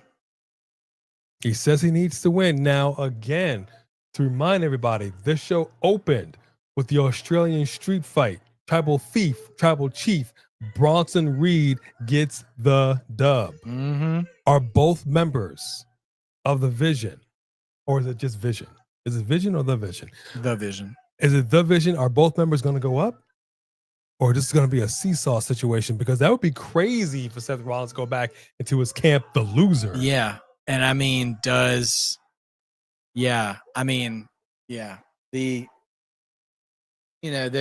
traditionalist in me. It's the way they ended WrestlePalooza, was old school good guy wins to close the night. Yep. Do they do that here? I will say this, with WrestlePalooza being like all eyes on WWE, and stuff, it was a very safe show too, I think. And I feel like tonight it feels like more of a show for the fans, the people who follow the product every week. Whereas WrestlePalooza felt like a welcome to WWE. Here's let's walk you through the museum of who we are and our branding. It was like a trade show presentation. E3 for video game fans back in the day, or whatever. That's great. But all right, the pants are even crazier. Yeah, he does look like a shit. They look like, speaking of old school wrestling, you remember Zubaz pants? Oh my gosh, he's got polka dots in there. This is a bit. Oh, he's got the watch on too. And he's got the watch on. I think his pants down the middle are like a hybrid of the gear he wore every time he faced Cody. That makes sense. Because the one on the bottom, that makes sense. That one on the bottom, I think, is from the first WrestleMania. Oh no, does the make one in the sense. middle is the Yeah, mesh those one. are definitely Dusty's polka dots. And the polka dots Y'all, he they wore in focused on it too. that's the one he wore in Hell in the Cell. Yeah. And I can't remember their third match. What was their third match? Backlash, which I think is the bottom one. That's a smart. deep cut. That's smart. It's god awful smart. ugly, but it's a deep cut. And he's wearing some. It's some interesting boot. Yeah, this is an interesting fit he's got on here, folks. Yeah, I'm not totally mad at it. He's but because it's got sewed some together a bunch of history in this. He weaves pants. some stuff into his, which I appreciate. Anybody that weaves history into their outfit, Yeah, and they're trying to tell a story within a story. I love that. Yeah, I love that. But no, for me, and that's why I feel like WrestlePalooza missed the mark, because it was their maiden voyage on ESPN. They should have came out swinging for the fences. Yeah, and they didn't. They played it safe, and it bit them in the butt. Yeah, I felt like it was a lot of, hey guys, you haven't watched, and like, who is this? Sophie, I think I feel like it was for fans that haven't watched in a while. I think it was a lot of, this is what we've been up to, rather than this is why you should start watching us again. That's right. That's and there is precisely, a difference. There's a difference in those things. Precisely right. Seth is big on presentation for sure. Teflon Don, you're right about that. It reminds me, you know who else is good at history and his gear is Johnny Gargano. You don't actually see that much. Well, he was in NXT. Yeah. Like every takeover, he would have a different like comic book hero inspired gear. Yep. And then the last one that he and Ciampa were in, the War Games against like the new generation. War Games. He had a blend of like every single one that he had done. And that was pretty cool. They don't actually do that as DIY. Well, when they're DIY, they just wear the same gear as a tag team. But when he was a solo act, I always thought that was a cool thing. Oh, speaking of, I don't recall with DIY. Have we been seeing his wife with them, Candace, as of late? I haven't seen her in a bit. Now I haven't been super consistent with SmackDown lately either. But they are actually DIY and Motor City Machine Guns are on the NXT live event tour right now. So they went down to help fill out the NXT live event cards. Oh. So that might also be why they haven't been on TV for a week or two. That makes sense. Doing much. That makes and sense. Obviously the tag division has localized itself to Street Profits, Wyatt Six, and now MFTs. So there's not really space for them that makes sense. at the moment. We'll see what happens, Teflon Don. I got to tell you right now, Dude Wipes was the sponsor for the first match because Roman Reigns caught that shoe of Fala. First off, he got speared through the table. Gut busted. Man, by his own cousin, and then taken out by the tribal thief. And I'm going to tell you right now, I don't know what it was. Maybe it was a camera angle. I don't know what. But that looked exceedingly devastating. Yeah. When he came crashing down on Roman Reigns, that's a big man coming down. Yeah. And you got to compound it by flailing your arms in such a way that makes it look like this is going to hurt upon impact. Rick RT, he did not lose his shoes. He only lost the match. But then he had kind of a come to Jesus meeting with the interfering Usos after the match. Yep. And basically said, nobody thinks I can do anything by myself anymore. So I don't want to see y'all till Christmas. Which is crazy. And they zoom right in and they get the mic turned up. He says, people think I can't do bleep on my own. I was like, oh. And Jey Uso looking at him afterwards like, there's no way. No way. I'm living without you. Oh, gosh. I was feeling it. Sorry, man. We're a little delirious in the morning, man. I didn't know what was going to come out of my mouth when I got here for this one. Yeah, we got the call late last night. B could not make it, and he's like, "Hey, I'm gonna tag in." Tag. This is one of those situations where the referee gets knocked out, and here comes the other ref flying into the danger zone. Yeah, running in here. So I appreciate Mark by Wrestling being with us so early. Seth Rollins going in on Michael Cole. What's this all about? Come on, Barrett. Step wasting up. Time here. Wasting time. Corey Graves would not have let that stand. Nope. Corey Graves would have stood on business. I'll tell you who else would have stood on business with his own commentary. Samoa Joe. I'll never forget it. Samoa Joe, he stood up. He's all, I don't think you want to do that, gentlemen. I love Samoa Joe. Man. No matter what he does. Heel, Samoa face, Joe I don't care. Was a real missed opportunity. For real. But that For was during real. Brock's reign of terror. For real. Samoa Joe is the real deal. I would That's love to true. get him Corey on and that interview. Carmella did just welcome a new child into the world this week. They did? Yeah, they did. Oh, I was not. Congratulations. I mean, it's very new. And they go to Prime bottles. Face pop of the night. Face pop of the night. Seth Rollins shoving over the Prime table. Sure, Logan Paul doesn't appreciate that. Uh-huh. Curb stomp? Is he gonna ooh. Interesting. Yeah, they released him twice. I would be all kinds of salty if I were Samoa Joe. All kinds of salty. He's doing his best work over here in Also, AEW. He's fine. Remember when he won the NXT title from Karrion Kross and then was put on medical leave, even though nothing was wrong with him, so they could strip the title of it? Like, ooh, buddy. They did him dirty. I really had some hope for that second run of Samoa Joe with Regal as the GM, and like that just fell apart so fast. Did him dirty.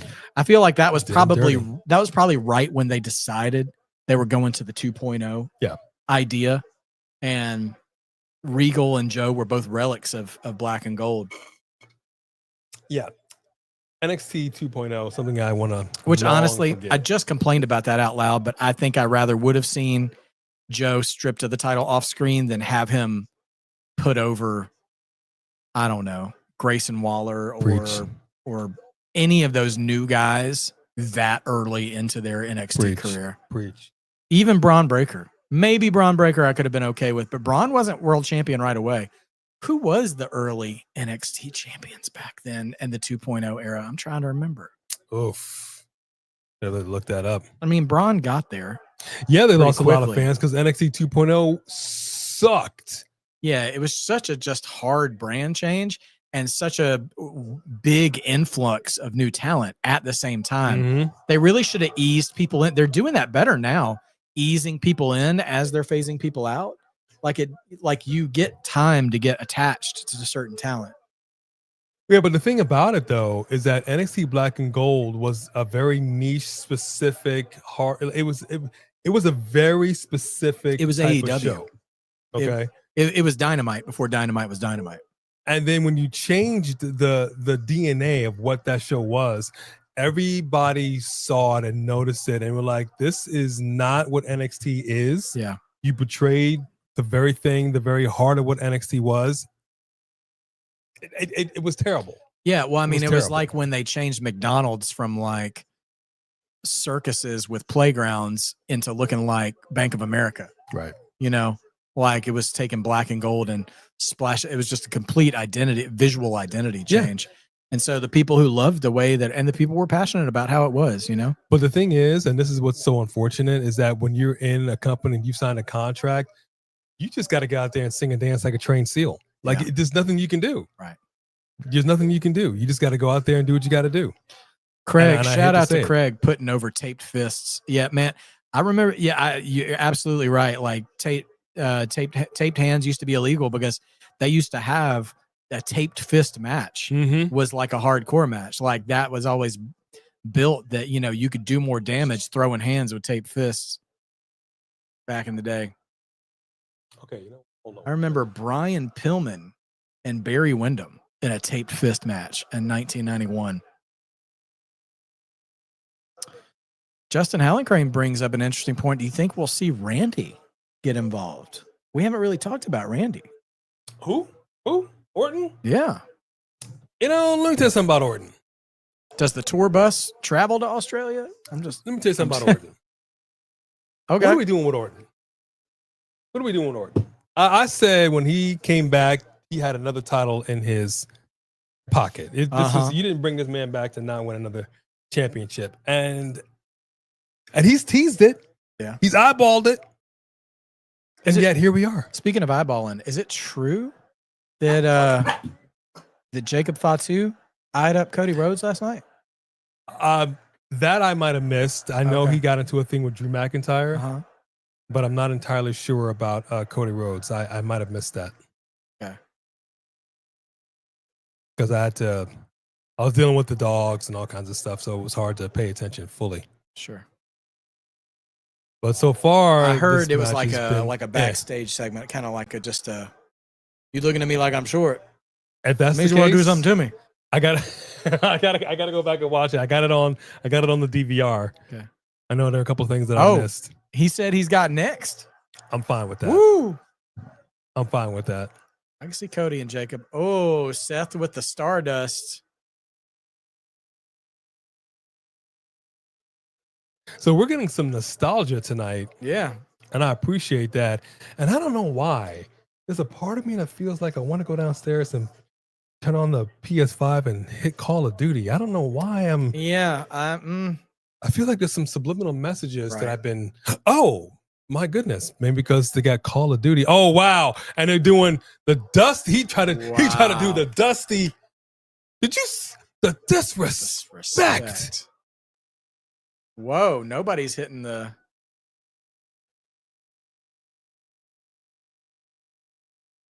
You know, those pants. It feels like this feels like a 70s or 80s porn film. I gotta tell you, I just like a porn set. These zebra stripes. I can't. You ever go into somebody's house back in the day and you see a gigantic zebra rug that's kind of. You know, Seth's got mirrors like. It's a hotel. You gotta. It's a hotel. You shouldn't. He's got a coin. He's got a coin slot machine next to the bed. Magic hands. That's what these pants are inspired from. Oh my gosh. Hold on 1 second. He's definitely got shag carpeting. Let me. Would you mind just cracking that door? You got it. My friend. She kind of wants to go out. Hang on 1 second. Bone Crusher is wanting to go out. And okay, go ahead. Okay. There you go. That's perfect. She will. Yeah. You're good. Thank you, sir. Relax. Go ahead. Canning for CM Punk? Well, see, that I'm not surprised at. Because here's one star we haven't seen yet. That's a thing that they were doing with them. They lost and they kind of moved on. Now we haven't seen AJ Lee since, and I'm not sure what's next in line for her.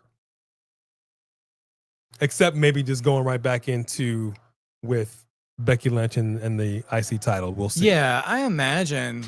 I would think we'd probably get Becky and AJ at the Saturday night's main event. Yeah. At Halloween, the Halloween one, or November 1st, whatever date it is.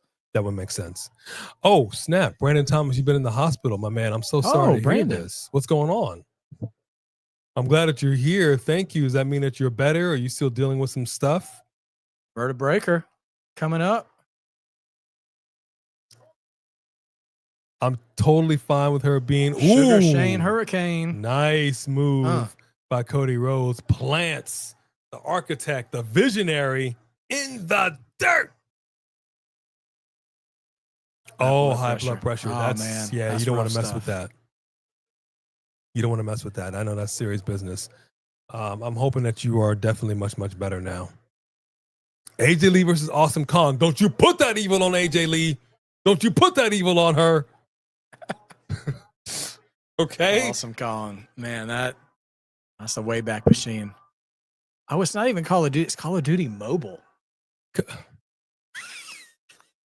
Please. Please. Why are they getting the lesser on this PLE? Why would you do that? Talk about putting eagle on us. Why would you do that, WWE? Snapped them. Oh, that was shades of Orton right there. We're getting some Orton tonight. Orton getting some nods. Bam. Yeah, look, I cannot abide by Cody win tonight. Okay, he does not need 2 rings. He does not need 2 rings. It's gonna be. I gotta say, if Cody wins, it feels like. And this isn't a huge criticism, but it's gonna feel very Hoganish to me. Like Hogan winning the 90 and 91 Royal Rumbles. Like he didn't need both of those. And yeah, like I feel like there's more story to tell. See, the thing is that back in those days when Hogan would win, you only had 2 or 3 big PLEs a year. And also the champion wasn't on TV very much either. That's right. But now you can be, if the feud is hot enough, you can be on TV twice a week, 3 times on PLE matches. And you got a PLE every month, sometimes every 3 weeks in certain stretches of months. So you can afford to drop a match here or there in service of a longer story. And you didn't really have the airtime or the content for that back in the day. So you just kind of had to have everything wrapped up at the end of one show, usually. Yeah, so I think Cody will not lose any shine by dropping one match to Seth when he's already beat him 3 times. No. Where there's no title on the line. Nope. No real title on the line. And nothing that matters. And obviously the greater story here is we have introduced doubt into Seth's confidence within the leadership of his own group. And can he actually trust the person that's been his oracle? Exactly. There's your pedigree, and that's why we probably didn't get one. That's why we didn't get one. Exactly right. I knew always they were going to do it in Seth this one. Bust that out. Also, this is not a criticism; it's just an observation.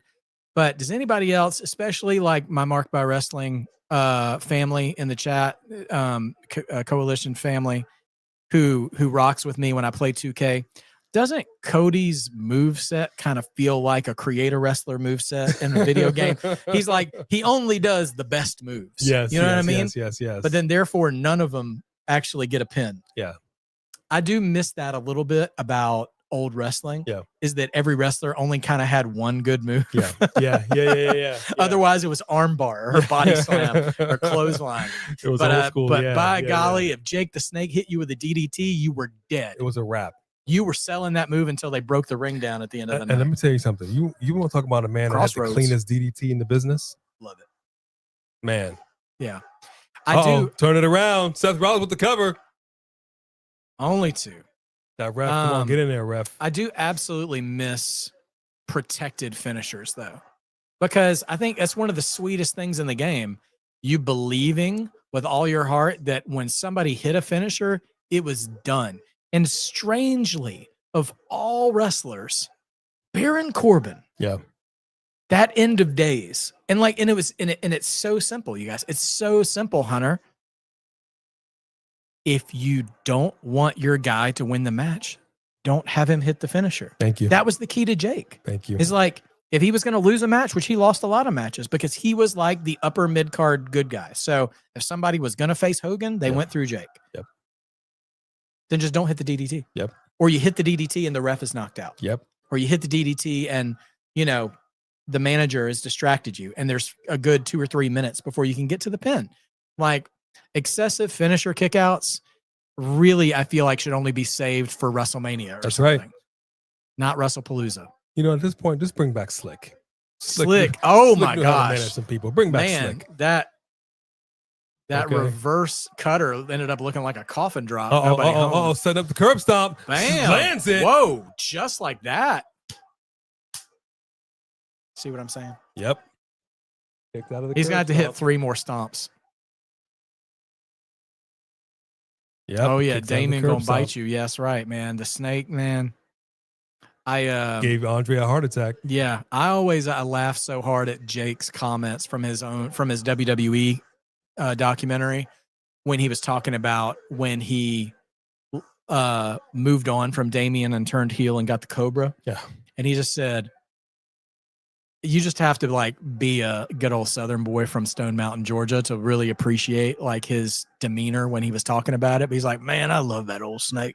He goes, thing was half as light as Damien and got a lot more respect. I'm like, yeah, you better believe You it. ain't lying. If I see a Cobra in that bag, I'm like, nah, I'll take the count out loss. I'm done. But I'll be honest with you. It was one thing to throw the snake, to throw Damien on people. It didn't really do anything except crawl. Yeah. But when that snake bit into Orton's forearm, I didn't understand what I was Savage. watching. Oh man, I was 10 years old. Savage's forearm. Yeah. I didn't understand. I was an adolescent. Oh my gosh, he's going to use the watch as a weapon. He was bleeding. I'm like, how are they doing that? Is that fake? No, he legitimately bit into his arm. Yeah. That's insane. Wrestlers do all kinds of Well, the crazy funny thing stuff. too is that he couldn't get the snake to let go. I know. And I would have been so nervous about that because Savage was already a little unhinged Yeah. Anyways. Well, What did you have a Seth live think he was snake. going to accomplish with the ref seeing that in Uh-oh. full view? Cody cutter, top rope, crossroads, landed. Ooh. No, count of 2. They had me That felt like a believing there 3. for a second. 2.5. Because there's a story to be told there too of Seth deciding not to cheat. The whole Bret Hart, Roddy Piper, WrestleMania 7. I'm like, I'm going to choose not to cheat, and that's going to cost me the match. But again, I don't know how he was going to expect to get away with hitting Cody with a foreign object with the referee right there. That was a 2.5. That technically was a 3. That would have been a 3 with me. Count on me. It was a 3. Mm-hmm. Yeah, it was a great moment in history, man. But I got to be honest with you. I hope he got hazard pay that day, because that was a legit Cobra chomping down into his arm. So Jake was on Joe Rogan years ago. And he was telling Joe the story about the snake because Tony Hinchcliffe was there. And that's when I knew Tony Hinchcliffe was a huge wrestling fan, because he was pulling up. He was going off the dome with these memories. And Jake said, 1, the snake wouldn't let go. He says, 2, he goes, but before the match that night, Savage said, how do I know? And Jake is doing the Savage voice. How do I know that snake's been devenomized and all this stuff? And he's like, Randy, like, chill out, dude. Which, tell Randy Savage to chill out. He says, no. He's got to bite you before he's going to bite me. And he's like, do it here right now. And he goes, and it's cold in the locker room. Yep. I'm not even like warmed up out there in front of the crowd. And he's like, yeah, it hurt. Like, he goes, okay. No, but of course, Randy, but that's the dedication to the craft. And that's what I want to say. And that's why I get so bent out of shape when I see wrestlers in here mixing it up and they're faking their punches. They're phoning it. They're not even trying. If you had a man who was willing to get bit by a freaking live cobra in front of an audience, I need you to at least connect with your hits.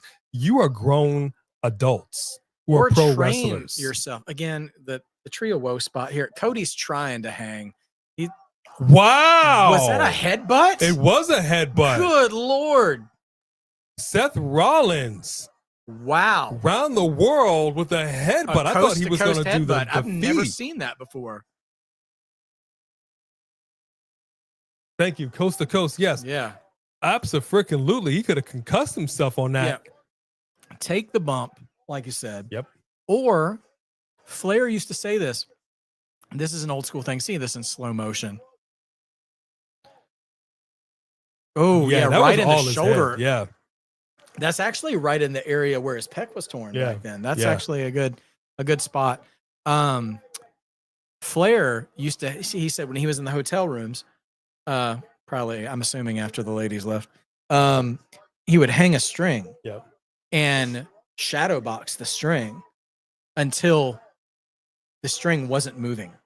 Like to practice getting as close as he possibly could with his punches, to practice his work punches. And I'm like, that's, that sleight of hand, that kind of work, like that's where the game is, man. Like, and I never once thought that Flair was a bad, I mean, like he was a great in-ring worker. I mean, he had the chops and everything that were legit, but like either take the shots or make your work stuff believable. Well, see, I think it's a combination of the two, because I like to practice my kicks and my hits all the time without actually hurting somebody. But that's my whole point, is that, and here's the thing, even if you do get tagged, and I know they have the receipts, and even if it's intentional, like the reality is you can take it like a pro. Yeah. But you can deliver like a pro. The point is I can. Yeah, exactly. You know what I mean? Because I'll give you a perfect example. The Rock, I love the way he would do his punches. He wouldn't just Spanish do fly coming like up. this. He would do his whole body, bam, bam, bam. He would really throw his whole body thing into it. Yeah. And the way that he would do his feet, he wouldn't just stomp. When he twisted, he made sure, bam. Is that a rock bam, bottom? Bam. Yeah. He knew how to do it. He knew how to do it. Yeah, man. He absolutely did. And you know what? Most wrestlers I've heard that do podcasts and stuff, interviews, I've never heard one person, I've never once heard one person dispel the legend that Kane might have been the softest guy to work with in the ring. And look at how much it looked like Kane laid his stuff in. Whoever would have thought he was one of the gentlest people to be in the ring with? There you go. The mayor of Knoxville, Tennessee. And somebody that you had to trust with your literal life, because that's also somebody else that would do the tombstone. Yeah, absolutely. Okay? Yeah. That's a very serious move. The way that that's all right, Aaron Drew. I always think of Benoit when I see a diving headbutt. Him and the Dynamite Kid. I love the Dynamite Kid.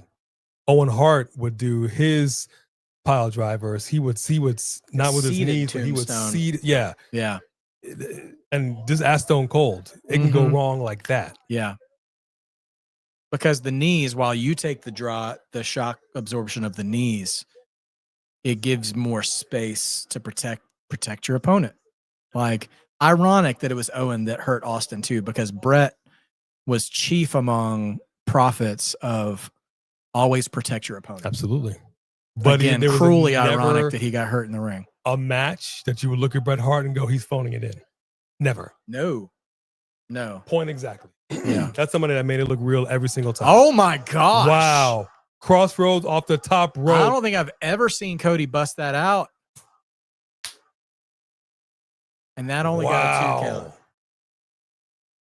But he barely. But still kicked that was out. a great. Oh man. Off the top rope. I don't like to be critical. That looked great. I feel like that should have finished. I'm not that necessarily should have finished this match, but a move like that should finish a match. You know? Well, what's it going to take now at this point? Yeah. If Cody can't put Seth away this time, From the top rope, you can't do it. To be fair, I've been talking all over the commentary of this match, so I don't have a clue what they've been saying in this match. But if I was Wade or Michael Cole, I would be saying the willpower of Seth Rollins to not go 0-4 against Cody is really strengthening his resolve in this match. 100%. Cody's trying to will himself back into this. Yes, Craig. Brett always called him Bill Goldberg. Never once calls him Goldberg. Nope. Bill Goldberg. Cody looks like he's bleeding from the side of the head. Might be. We didn't really have any real. Yeah, it looks like he's definitely split open a little bit. I still don't know where the blood was in the last match where the ref had the gloves on. I didn't see any blood the whole match. Me either. So I don't know what that. I didn't even notice the ref had gloves on. Interesting.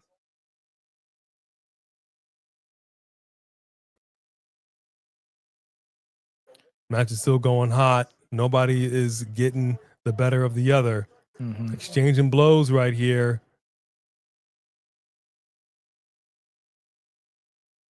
Rollins is favoring that left arm, though. Yeah. He is kind of holding it. Huh. Okay, I've seen Danielson do that all the time. The kicks. I just don't get it. I know you can kind of hold it, but it's one of those things where, like, technically it should be brutal, but like you keep doing it so fast, it just looks like you're doing a little dance. Yeah. It's the Cody theater of Rhodes the had mind, the pedigree. you know? Yep. Now he's got the Rollins watch. got the and watch. Now the ref isn't going to see it.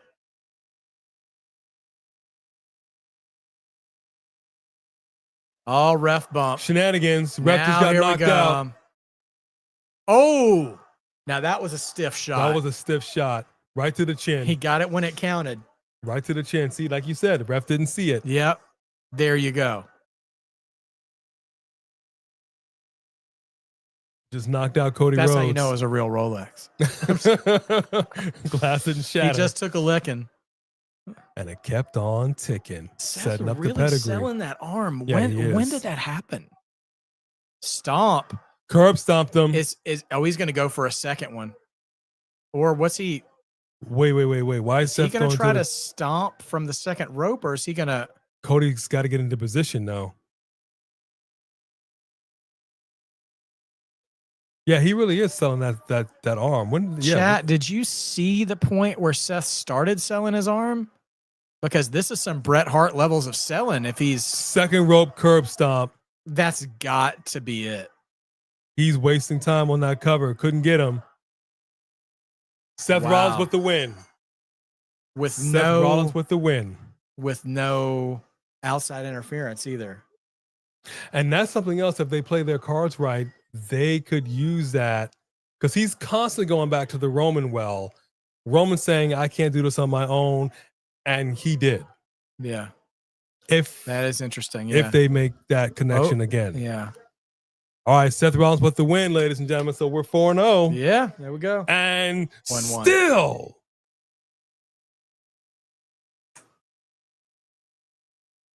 Your predictions, world champion.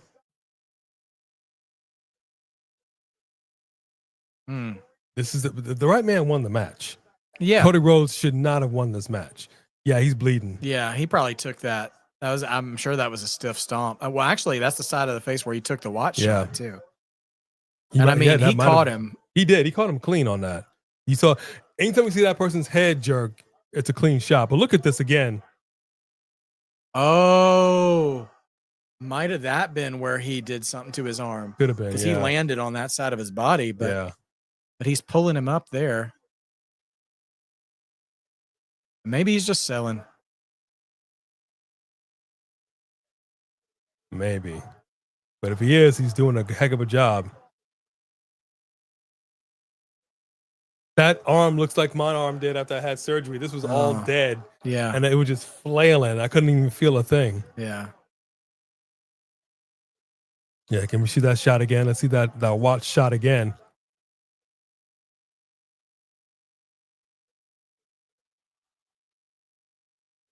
All right, watch this. Oh, yeah, that was the shot. His mouth was open and everything? Yep. That's how he tagged him right here. Yeah. Yep. He tagged him right there. He might have caught one of his teeth.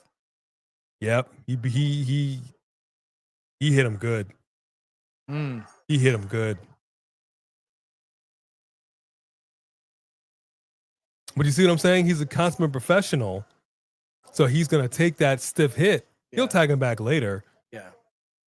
But he's not going to complain about it. This is a man that was willing to set himself on fire for the fans. Yeah. And the fans did not appreciate that. Look at the size of that breastplate. Literally a chest protector.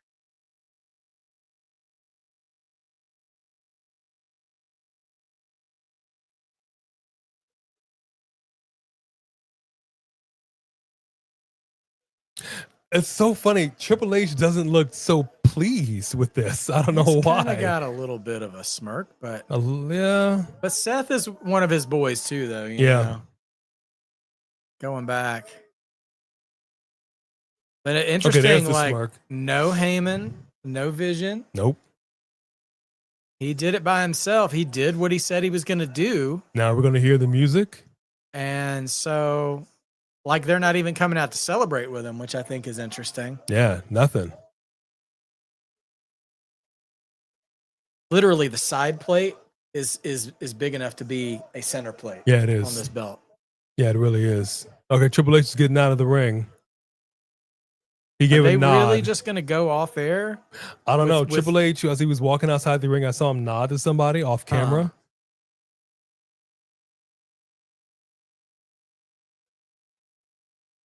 But look at those side plates, dude. Look at the side plates. Right. The side plates are the size of a normal size belt. We're getting post-ring interview. Oh, how dare you treat Kathy Kelly like that, sir? Seth Rollins.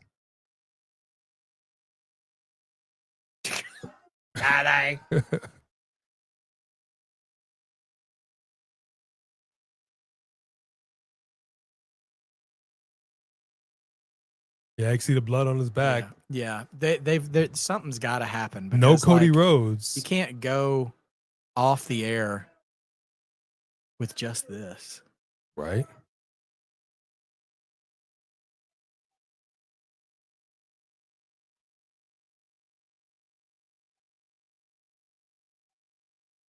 Testicular fortitude? He's no Stephanie Vaquer. That's so funny, Dawsey. I know that's right.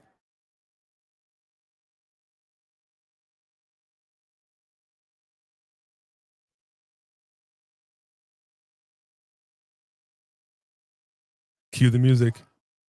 Right.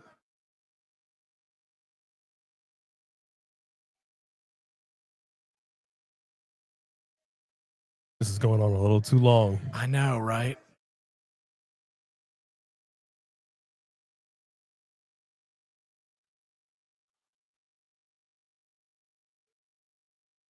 Thank goodness he was humble. Nothing yet. Nothing yet. Are we about to see Paul Levesque Lee Fitting across the bottom of the screen here?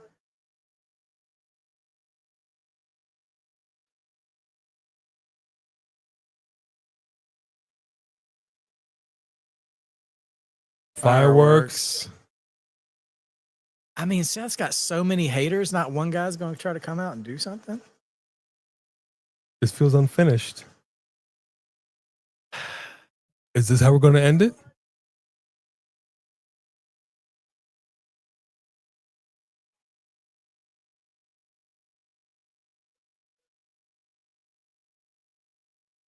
Oh, Stephanie Vaquer. There's Oh, Stephanie. crap. Okay, so we're not going to get Brock Lesnar. both world champions there. Okay. This one is like Seth's like, oh, hey, you're here. Oh, that's it. No Brock Lesnar tonight. Huh.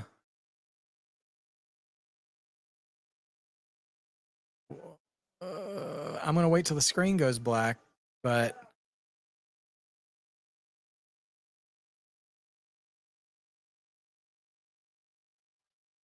wow. That's how we end it. Huh. Interesting. Listen, the match was really good. No, it was a solid match. The match was really good. The card, again, no bad matches. Great card, but I feel like that ending was a little flat. It was very flat. That was no, and Cody was just gone. Yeah. He was bleeding, then he was gone. Yeah. Not even a shot of him Yeah. being disappointed. Yeah. I thought for sure once he was gone, once Triple H was gone, I'm like, okay. Something's And then about he to go grabbed down. cue the music. That was given. Not only that, but like Heyman also didn't like come out to congratulate him afterwards either. You know, he told all them not to come out for the match and stuff, which I get it, whatever. But they also But they didn't stayed come out gone. of, like, They didn't come out afterwards. Yeah, nothing. Yeah. Like they could have been over there coming out doing a Yeah. clap. Nothing. Yeah. Yeah. I and listen, I mean, they are in Perth for one more day. Yeah. Too. So, you know, they'll have Raw and I'm sure they'll follow up on it. Yeah. And so they've already got your money, Perth, you know. So I imagine we can look at the entire weekend of SmackDown, Crown Jewel, and Raw as a sandwich, if you will. That was the meat of it there. We're about to get that other piece of bread. Well, the go-home shows, Raw and SmackDown, did their jobs. Those were both excellent shows, and so I'm not mad at what. Epilogue. Yeah, and the next build is to the next Saturday night's main event, which will be in what, 2 weeks, 3 weeks, 2.5. All right. So, what do you all think? 3 Drop your weeks. rates for Crown Jewel Perth. It was an early wake-up call. Thank y'all so much. If you rock with us at 5 a.m. Pacific Standard Time or whatever time zone that you were in, thank you so much. Drop your rates for Crown Jewel. Sir, what is your rate and your hot take for Crown Jewel? Well, first of all, no bad matches. I mean, like that bell to bell is exactly what I want from a PLE. So like I really don't have any just about anything negative to say, but it's amazing how much you can rise and fall on the ending of a show. Because I wouldn't say that I wanted Brock per se to show up at the end, even though that's what I predicted. It was not necessarily what I wanted. I tried to be clear about that on our prediction show. I do, and we touched on this when we talked about NXT during the show. I like there being a semblance of anticipation for what's next. It's the soap opera aspect of wrestling. It's because it's a show that never really ends. You always have the next episode coming. And I do like the idea of when one thing ends, you're beginning to at least tease as to what's coming next. And like the fact that they didn't even bring the Vision out at the end after the match was over is interesting to me. I mean, interesting that they didn't do it. Like so I felt a little flat after the match. It's fine that Seth won on his own. I mean, he cheated, but he won on his own. I'm okay with Cody bouncing, because I also, let's just say Brock had shown up. I don't want Cody tied up in that, you know, and we talked about that. But yeah, so hopefully we'll figure out, Monday what's next. And so I'm not too upset about it, but I would have liked a little something, even if it was just a little backstage vignette or them coming out to celebrate with him. And, you could have a little bit of behind Seth's shoulders, a little side eye at each other or something, just give us just a tiny little something. Yep. But it was just pretty much just Seth having his moment. And like, I don't think they needed to bring Stephanie back out there because she had her celebratory moment and he was having his. And I feel like they just wanted the photo up, for social media of having both champions in the ring together like they did last year with Liv and Cody. And I just felt unnecessary. Again, it felt like this is really nitpicky of me, but like it felt like a sacrifice of the better story in service of the photo op moment, which is something TKO has been getting in the way of since they took over. Yeah. But again, I'll say it again, they're still in Perth for another show for Raw. And I think they'll pay it off. And I just got to be patient with that. That's fair. But yeah, it's ending a show is important though. Ending a show the right way is important. That's fair. Ozzy Blake is here in the stream for the very first time. We got a new sub. All right, Ozzy. Welcome to the You've seen family. us react, and I'm so sorry that you missed B. Again, we had a family emergency yesterday, so she could not be with us. She is far better when she's here. Hopefully she'll be with us on Monday, but we'll see. But thank you so much, Ozzy, and we sincerely hope you do come back. We'll be back again on Monday, 5 a.m. Pacific Standard Time for Monday Night Raw. Wesley Franklin gives the show a solid 9, 8.5 for Go JB, 9 for Dylan Danger. I think that is fair. I'm going to give the show an 8.5. Yeah. Like you said, not a bad match on the card. The Cena match, that meat in the middle, it exceeded my Arby's, expectations. Baby. We got the meats. I wasn't mad at it. Yeah. I wasn't mad at it. You had that au jus sauce on there. Yeah. I wasn't mad. Little French dip at that match at all. So everything hit. It started off strong. It ended strong. The ending, like you said, it did feel a little unsatisfying right at the end. I'm fine with the photo op, but and I get it. They want that photo op with the two. They could have done that backstage. Sure. They could have done that backstage. We should have had something have been alluded to. And even if you didn't want to have Brock come out and actually mix it up, at least have the music hit and he just stops at the very top and we saying, okay, we're setting something up, and you put Seth on notice. You conquered what you wanted to conquer in Cody Rhodes. Now you've got a beast that you've got to overcome. Can you do it? That beast also being in the camp, apparently back with Paul Heyman. Right. That could have been alluded to. That would have just been the icing on this cake, that cherry on top. Mm-hmm. But I don't want to fault them for it. It was a much better show than WrestlePalooza. 8.5 all the way around. Very good show. I think I'll give it a 9, and the because really just the ending, they're leaving us wondering what's next without giving us any kind of visual as to what's next. It's the only just the ending. I've also just never been a fan of the heel standing tall at the end of the night for a big show, for a PLE. Yeah, like your Raws and SmackDowns, fine, whatever. And that's just, again, it's personal preference, but in this instance, they, like you had said earlier in the night, they kind of painted Cody into a hole here, where he's been winning and winning and winning all the big ones. It would be insane if he actually won a second one. They for my money, they really had no choice but to have the heel win this thing. Yeah, I mean, this is probably the best time to have Cody take a loss, because he's not going to go back to Seth for a long time. His plate is full on SmackDown, which is great. He's still got Drew to work with. He's going to have Fatu to work with.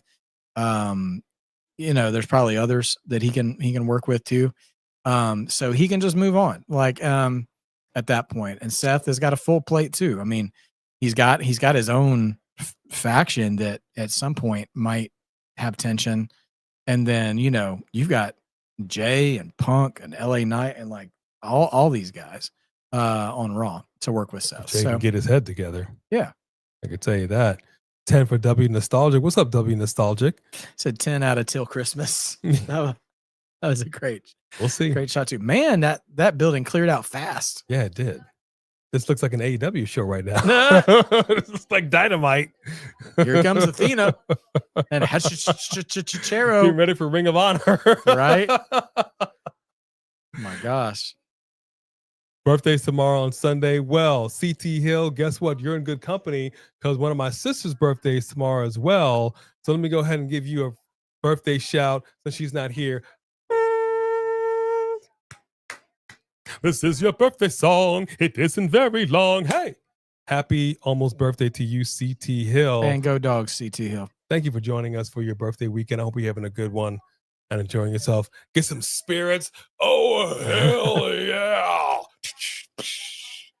Crack open a couple of coffee wisers for the working man. Man, I'm telling you, if I could drink caffeine right now, I would. But I'm okay. I'm used to keeping odd hours, but yeah, I appreciate this fact that they had a good PLE. This is going to send us into Monday Night Raw nicely. Yeah, I feel this was not an unsatisfying show. We didn't really get any. There were no surprises. There were no, oh my gosh, moments. Everything was very solid. You know what I mean? But there wasn't anything like I wouldn't call it water cooler moments, but I would say the Mark's funnest moment, match, if you will. Well, yes, Which is what we say on my channel. The Mark's moment funnest of the match night. for me is definitely the Cena Styles match. I think that was like, you know, that they call it a bell curve sometimes, you know, like the sort of roller coaster. I think Cena AJ was the peak of the show. Yeah, for sure. And I would say that whole match was probably the Mark's moment for me. Yeah. Just the nostalgia fest of the hall of finishers that from AJ coming out in TNA gear to the custom made ring announcement that Cena had made for AJ through all the finishers through time. Like, yeah, that was just a love fest. And the dueling chants after the match for both guys. And yeah, so that was definitely the moment of the night for me. But again, everything was good. Like that Tiffany Stephanie match was, you know, Tiffany has not had the cleanest run in her matches lately. Her and Stephanie had a tight match. Yeah. I'm excited for Bronson Reed to be able to hang his hat on the fact that Roman Reigns has never beat me. Yep. I mean, that is something to hang your hat on. That's right. And beat him in his own hometown too. Yeah.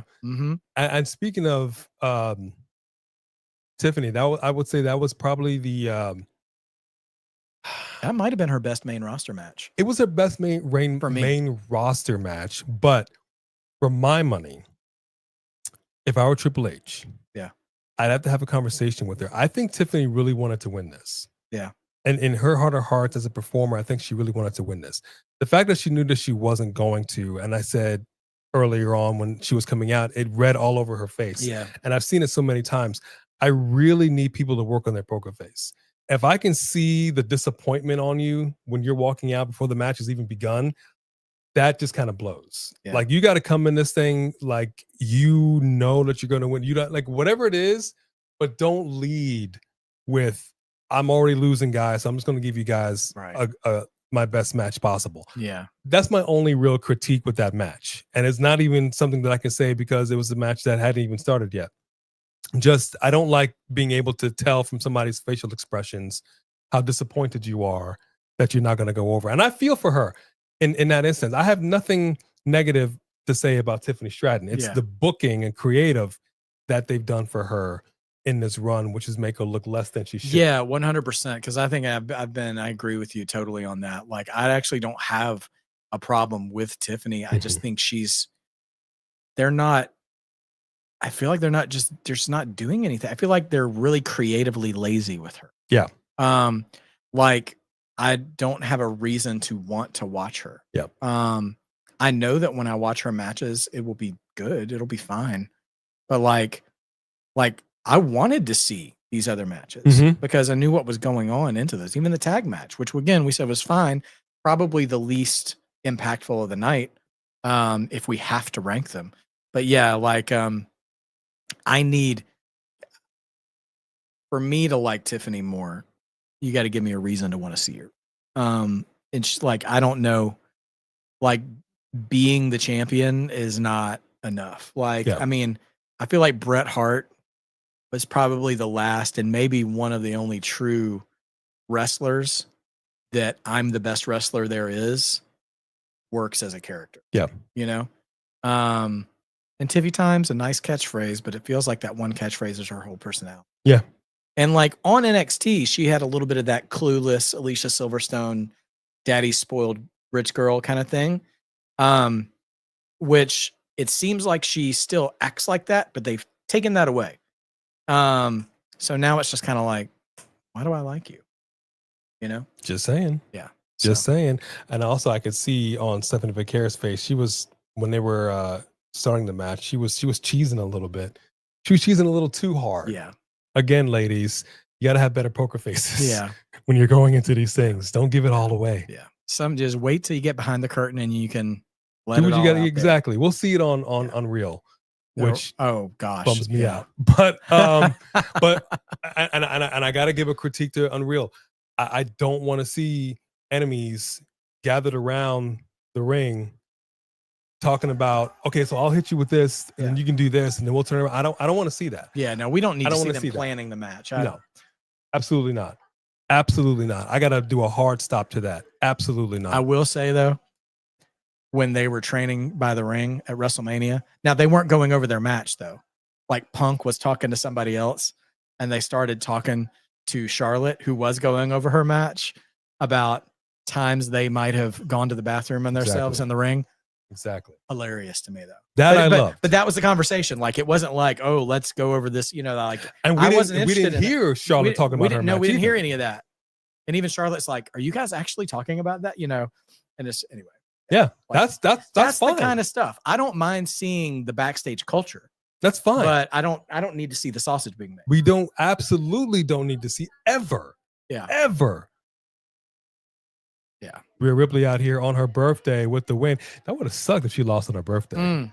That would have sucked. Yeah, who is she? Sheamus? It's I don't know how many Royal Rumbles have happened on Sheamus's birthday. And he got the Bushwhacker Luke treatment. He can't. This poor dude, is he going to be a Grand Slammer before he retires or what? I don't know.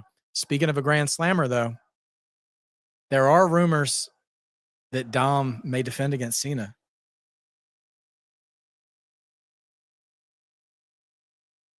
I wish, can I say this?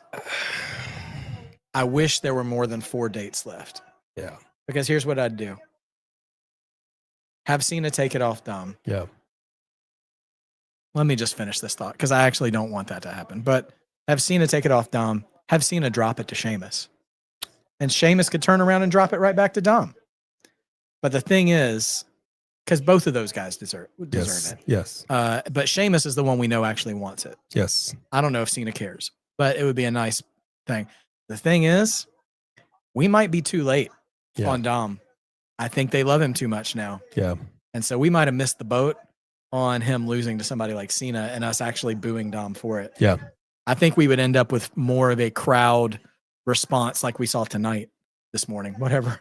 Like Cena AJ with Cena Dom at this point. I don't disagree with you on that one. And when Dom gets goated, he's going to stay goated. Oh, yeah. He is every wrestling fan's like little nephew because of all the affection we had for Eddie and all the respect we have for Ray. We make the deadbeat jokes, but yeah, he is the actual prodigy. And that is a guy, we talked about the little things of like transitions between moves, the things that actually make you believe what you're seeing. Like maybe he's not an acrobat in the ring. I want to know. Yeah. Sorry. And but we have all seen, we have done the Roman Reigns journey. Yeah. With Dom to where we all hated him. We all wanted to see him turn heel. Yeah. We saw him turn heel. he was amazing as a heel, and now it doesn't matter if he's a face or a heel. We're gonna love him forever. And he's like, he's our little jerk now, you know. And so like, yeah, he unless he does something, you know, criminally upsetting in the world, That's Dom is a funny. made man. Jody gives this match PLE at 9.7. I can respect that. Okay. And I love the fact that Stephanie also is giving the nod. Yeah. To you know what I mean? She's been doing that lately. Absolutely. And I appreciate Eddie's that. I think it was Eddie's birthday this week or something, because Punk also posted a photo of when he faced Eddie on the Indies before Eddie made one of his returns back to WWE. Okay. Because even polarizing internet figure Dave Meltzer said, put over Eddie. So October 9th. Oh, yeah. 2 days ago. October 9th. Put over Eddie because he said Eddie was special because he put over Punk on the Indies before he went back to WWE. And he goes, wow. He's like, so many stars never would have done that. He's like, Punk was like indie famous at that time, but not real famous. And like so many like returning stars or former stars would have never like humbled themselves to put over an indie guy, and then and Eddie didn't rock like that. Yeah, and absolutely. So anyway, and looking at Eddie that, Eddie was a unicorn, man. Next month, 20 years since his passing. That's crazy. That's wild. Absolutely crazy. That's wild. I love it, Justin Holland Crane. Wrestling is loved, wrestling is hated, but also wrestling is forever life. I can appreciate that. Absolutely.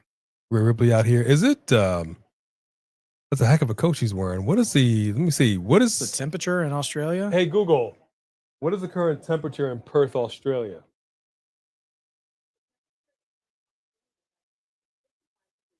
Whoa. Oof. That's cold, especially when you're wearing as little as Rhea's wearing. Yeah, you're not kidding. What is the current time? Hey, Google, what is the current time in Perth, Australia? It was near midnight. Wow. Dang. Wow. Okay. Wow. I'm not going to complain because that is chilly. Yeah. All right. Well, I do appreciate the fact, ladies and gentlemen. Give it up one more time for Marked by Wrestling coming in here with big gold, folks. Big gold. That's what I'm talking about. Standing in, filling in for B-Star Becky. I really appreciate you being here, sir. Yeah, man. I'm happy to be here. Glad we could and just enjoy wrestling together. Enjoy some good old wrestling. Good show. I would have gone in hard. Imagine if this thing had been a stinker. If it was, I would have been relentless. We would have been salty. At this early in the morning? You're gonna come with that kind of show? Whenever we see Triple H, it's gonna be a misunderstanding. I'm telling you, it's gonna be on site. It's gonna be some furniture moving up in this mother. I'm telling you. Y'all gotta pray for me. Sorry. Happy birthday to Rhea Ripley as well. I want to thank our mod squad for keeping an eye on everything all up in here. To our members, thank you so much for going above and beyond. To every single person that reached deep down into their pocket and show their love because you love with your generosity of super chat. Thank you so much for supporting us like you do. If you are new, we hope you enjoyed yourself. It's a Bob. This is a fellow member of our coalition. When one cannot fill in, the other one cannot be here, one fills in and joins the team. And so I want to give some shouts to Marked by Wrestling. Sir, please let the people know where they can find you. Yeah, you find me on YouTube at Marked by Wrestling. Also on X at Mark by Wrestling. I couldn't get the whole name there. I'm on there on occasion. Also, if you ever want to follow me on Instagram or TikTok, if you like movies as well as wrestling, screen.stream.shelf. You can follow me there. And I like to talk about movies there from time to time as well. But yeah, every Tuesday night, we watch along NXT together. And occasionally we do the big shows and stuff like this, and an occasional Raw or SmackDown. But you can always find me Tuesday nights on NXT. We eat well, and it's a great time to be an NXT fan. So, speaking of movies, this is something we haven't actually done. I was thinking about this the other day. We were doing on his channel once a month. We were kind of going through some movie stuff. We kind of did DC and Marvel, but we have not done another one. We didn't do one last month. We should have to we'll have to revisit that again. Things have been a little busy in both our households. Yes. So we'll have to have another movie discussion, a little movie chat with A and Steven. We got to figure that out. as well. But it was a good show. Thank you very much. I appreciate the prayers and well wishes. Definitely keep our family in prayer. Like I said, we had a family emergency yesterday that B was tending to, and she is not able to be with us today. She is definitely fried. So we had to do the best we can to hold it down for her. So I again want to go ahead. Just say so in terms of predictions, I see Dawsey and Dylan asking about the prediction champion. Oh, yes. So A and I technically tied in terms of tonight's performance on the show, but we agreed on the prediction show that ties would go to the reigning champion. The title cannot change hands on a draw. So A is still our current predictions cup champion. And I'm going to be looking for some possible options to open up a coalition predictions championship for the community at Survivor Series. So it's a loose promise right now, but we're going to see if we can figure out a way for all of you guys to get in on the fun, not compete against us, but compete amongst yourselves, and we will crown. That's right. A coalition predictions community champion. That's right. Your boy is still the champion. I am the champion, Los my Primero? friend. As La is the feminine, right? Los Primero. Sorry, Los my Primero. Spanish is a little no bueno. Look at that. Most PLE wins in WWE. Oh, we got history. number 100. Yeah, he did. He did. He actually Yeah, did 100. Cena got number 100 with that. I forgot they didn't harp on that very much. So Reigns 77, Orton 81, Triple H 92, Cena 100, and Undertaker 107. Well, none of those guys, I don't think any of those guys are getting to 100 because Reigns is already part-time. Triple H is done. Orton, I don't think Orton has 20 more PLE wins in him. I don't think so. And Taker's done. What would be wild, and those are PLE wins too. So Cena wasn't going to get there anyways. He doesn't have 7 dates left. Remaining dates: Boston, Garden, Survivor Series, Washington, D.C. Yeah. There it is. What's Boston? Sure. Is that just a Raw? Boston, those are both in November. So we won't see Cena until November. So he's not doing that Saturday night's main event in Salt Lake. Interesting. Yeah. Interesting. Okay. I wish we didn't know that, but what are you going to do? Yeah, right. What are you going to do? Keep it locked. We'll have plenty more action for you. We'll be back for Monday Night Raw at 5 a.m. because they're still going to be in Perth, Australia. You can catch Marked by Wrestling Tuesday. We'll talk about it. We'll see what the situation is for Monday. Maybe I'll be thinking. This is what I'm talking about. Talk. My New York always comes out. I can't say talk normal. It's always talk. Trepidatious is the word. I can't know what's the matter with me. My phone number, it's on the back of my license plate. Yeah, I love that, dude. Man. He's my favorite wrestler. That's just so much. That's just how it is. So fun to have casual conversation in the I appreciate this. Thank you, Marked by Wrestling, for being here. Come back with some more A&B combos. Wrestling edition. Also, Just Alex, our fellow brother, is also going to be doing a post-show review. Yeah. Go check out his show. We always like to give some shouts. And that is it in honor of our channel mascots. We'll say that much. You came in here hot. We will bid you all adieu. God bless you guys. Good night and get some sleep. Later.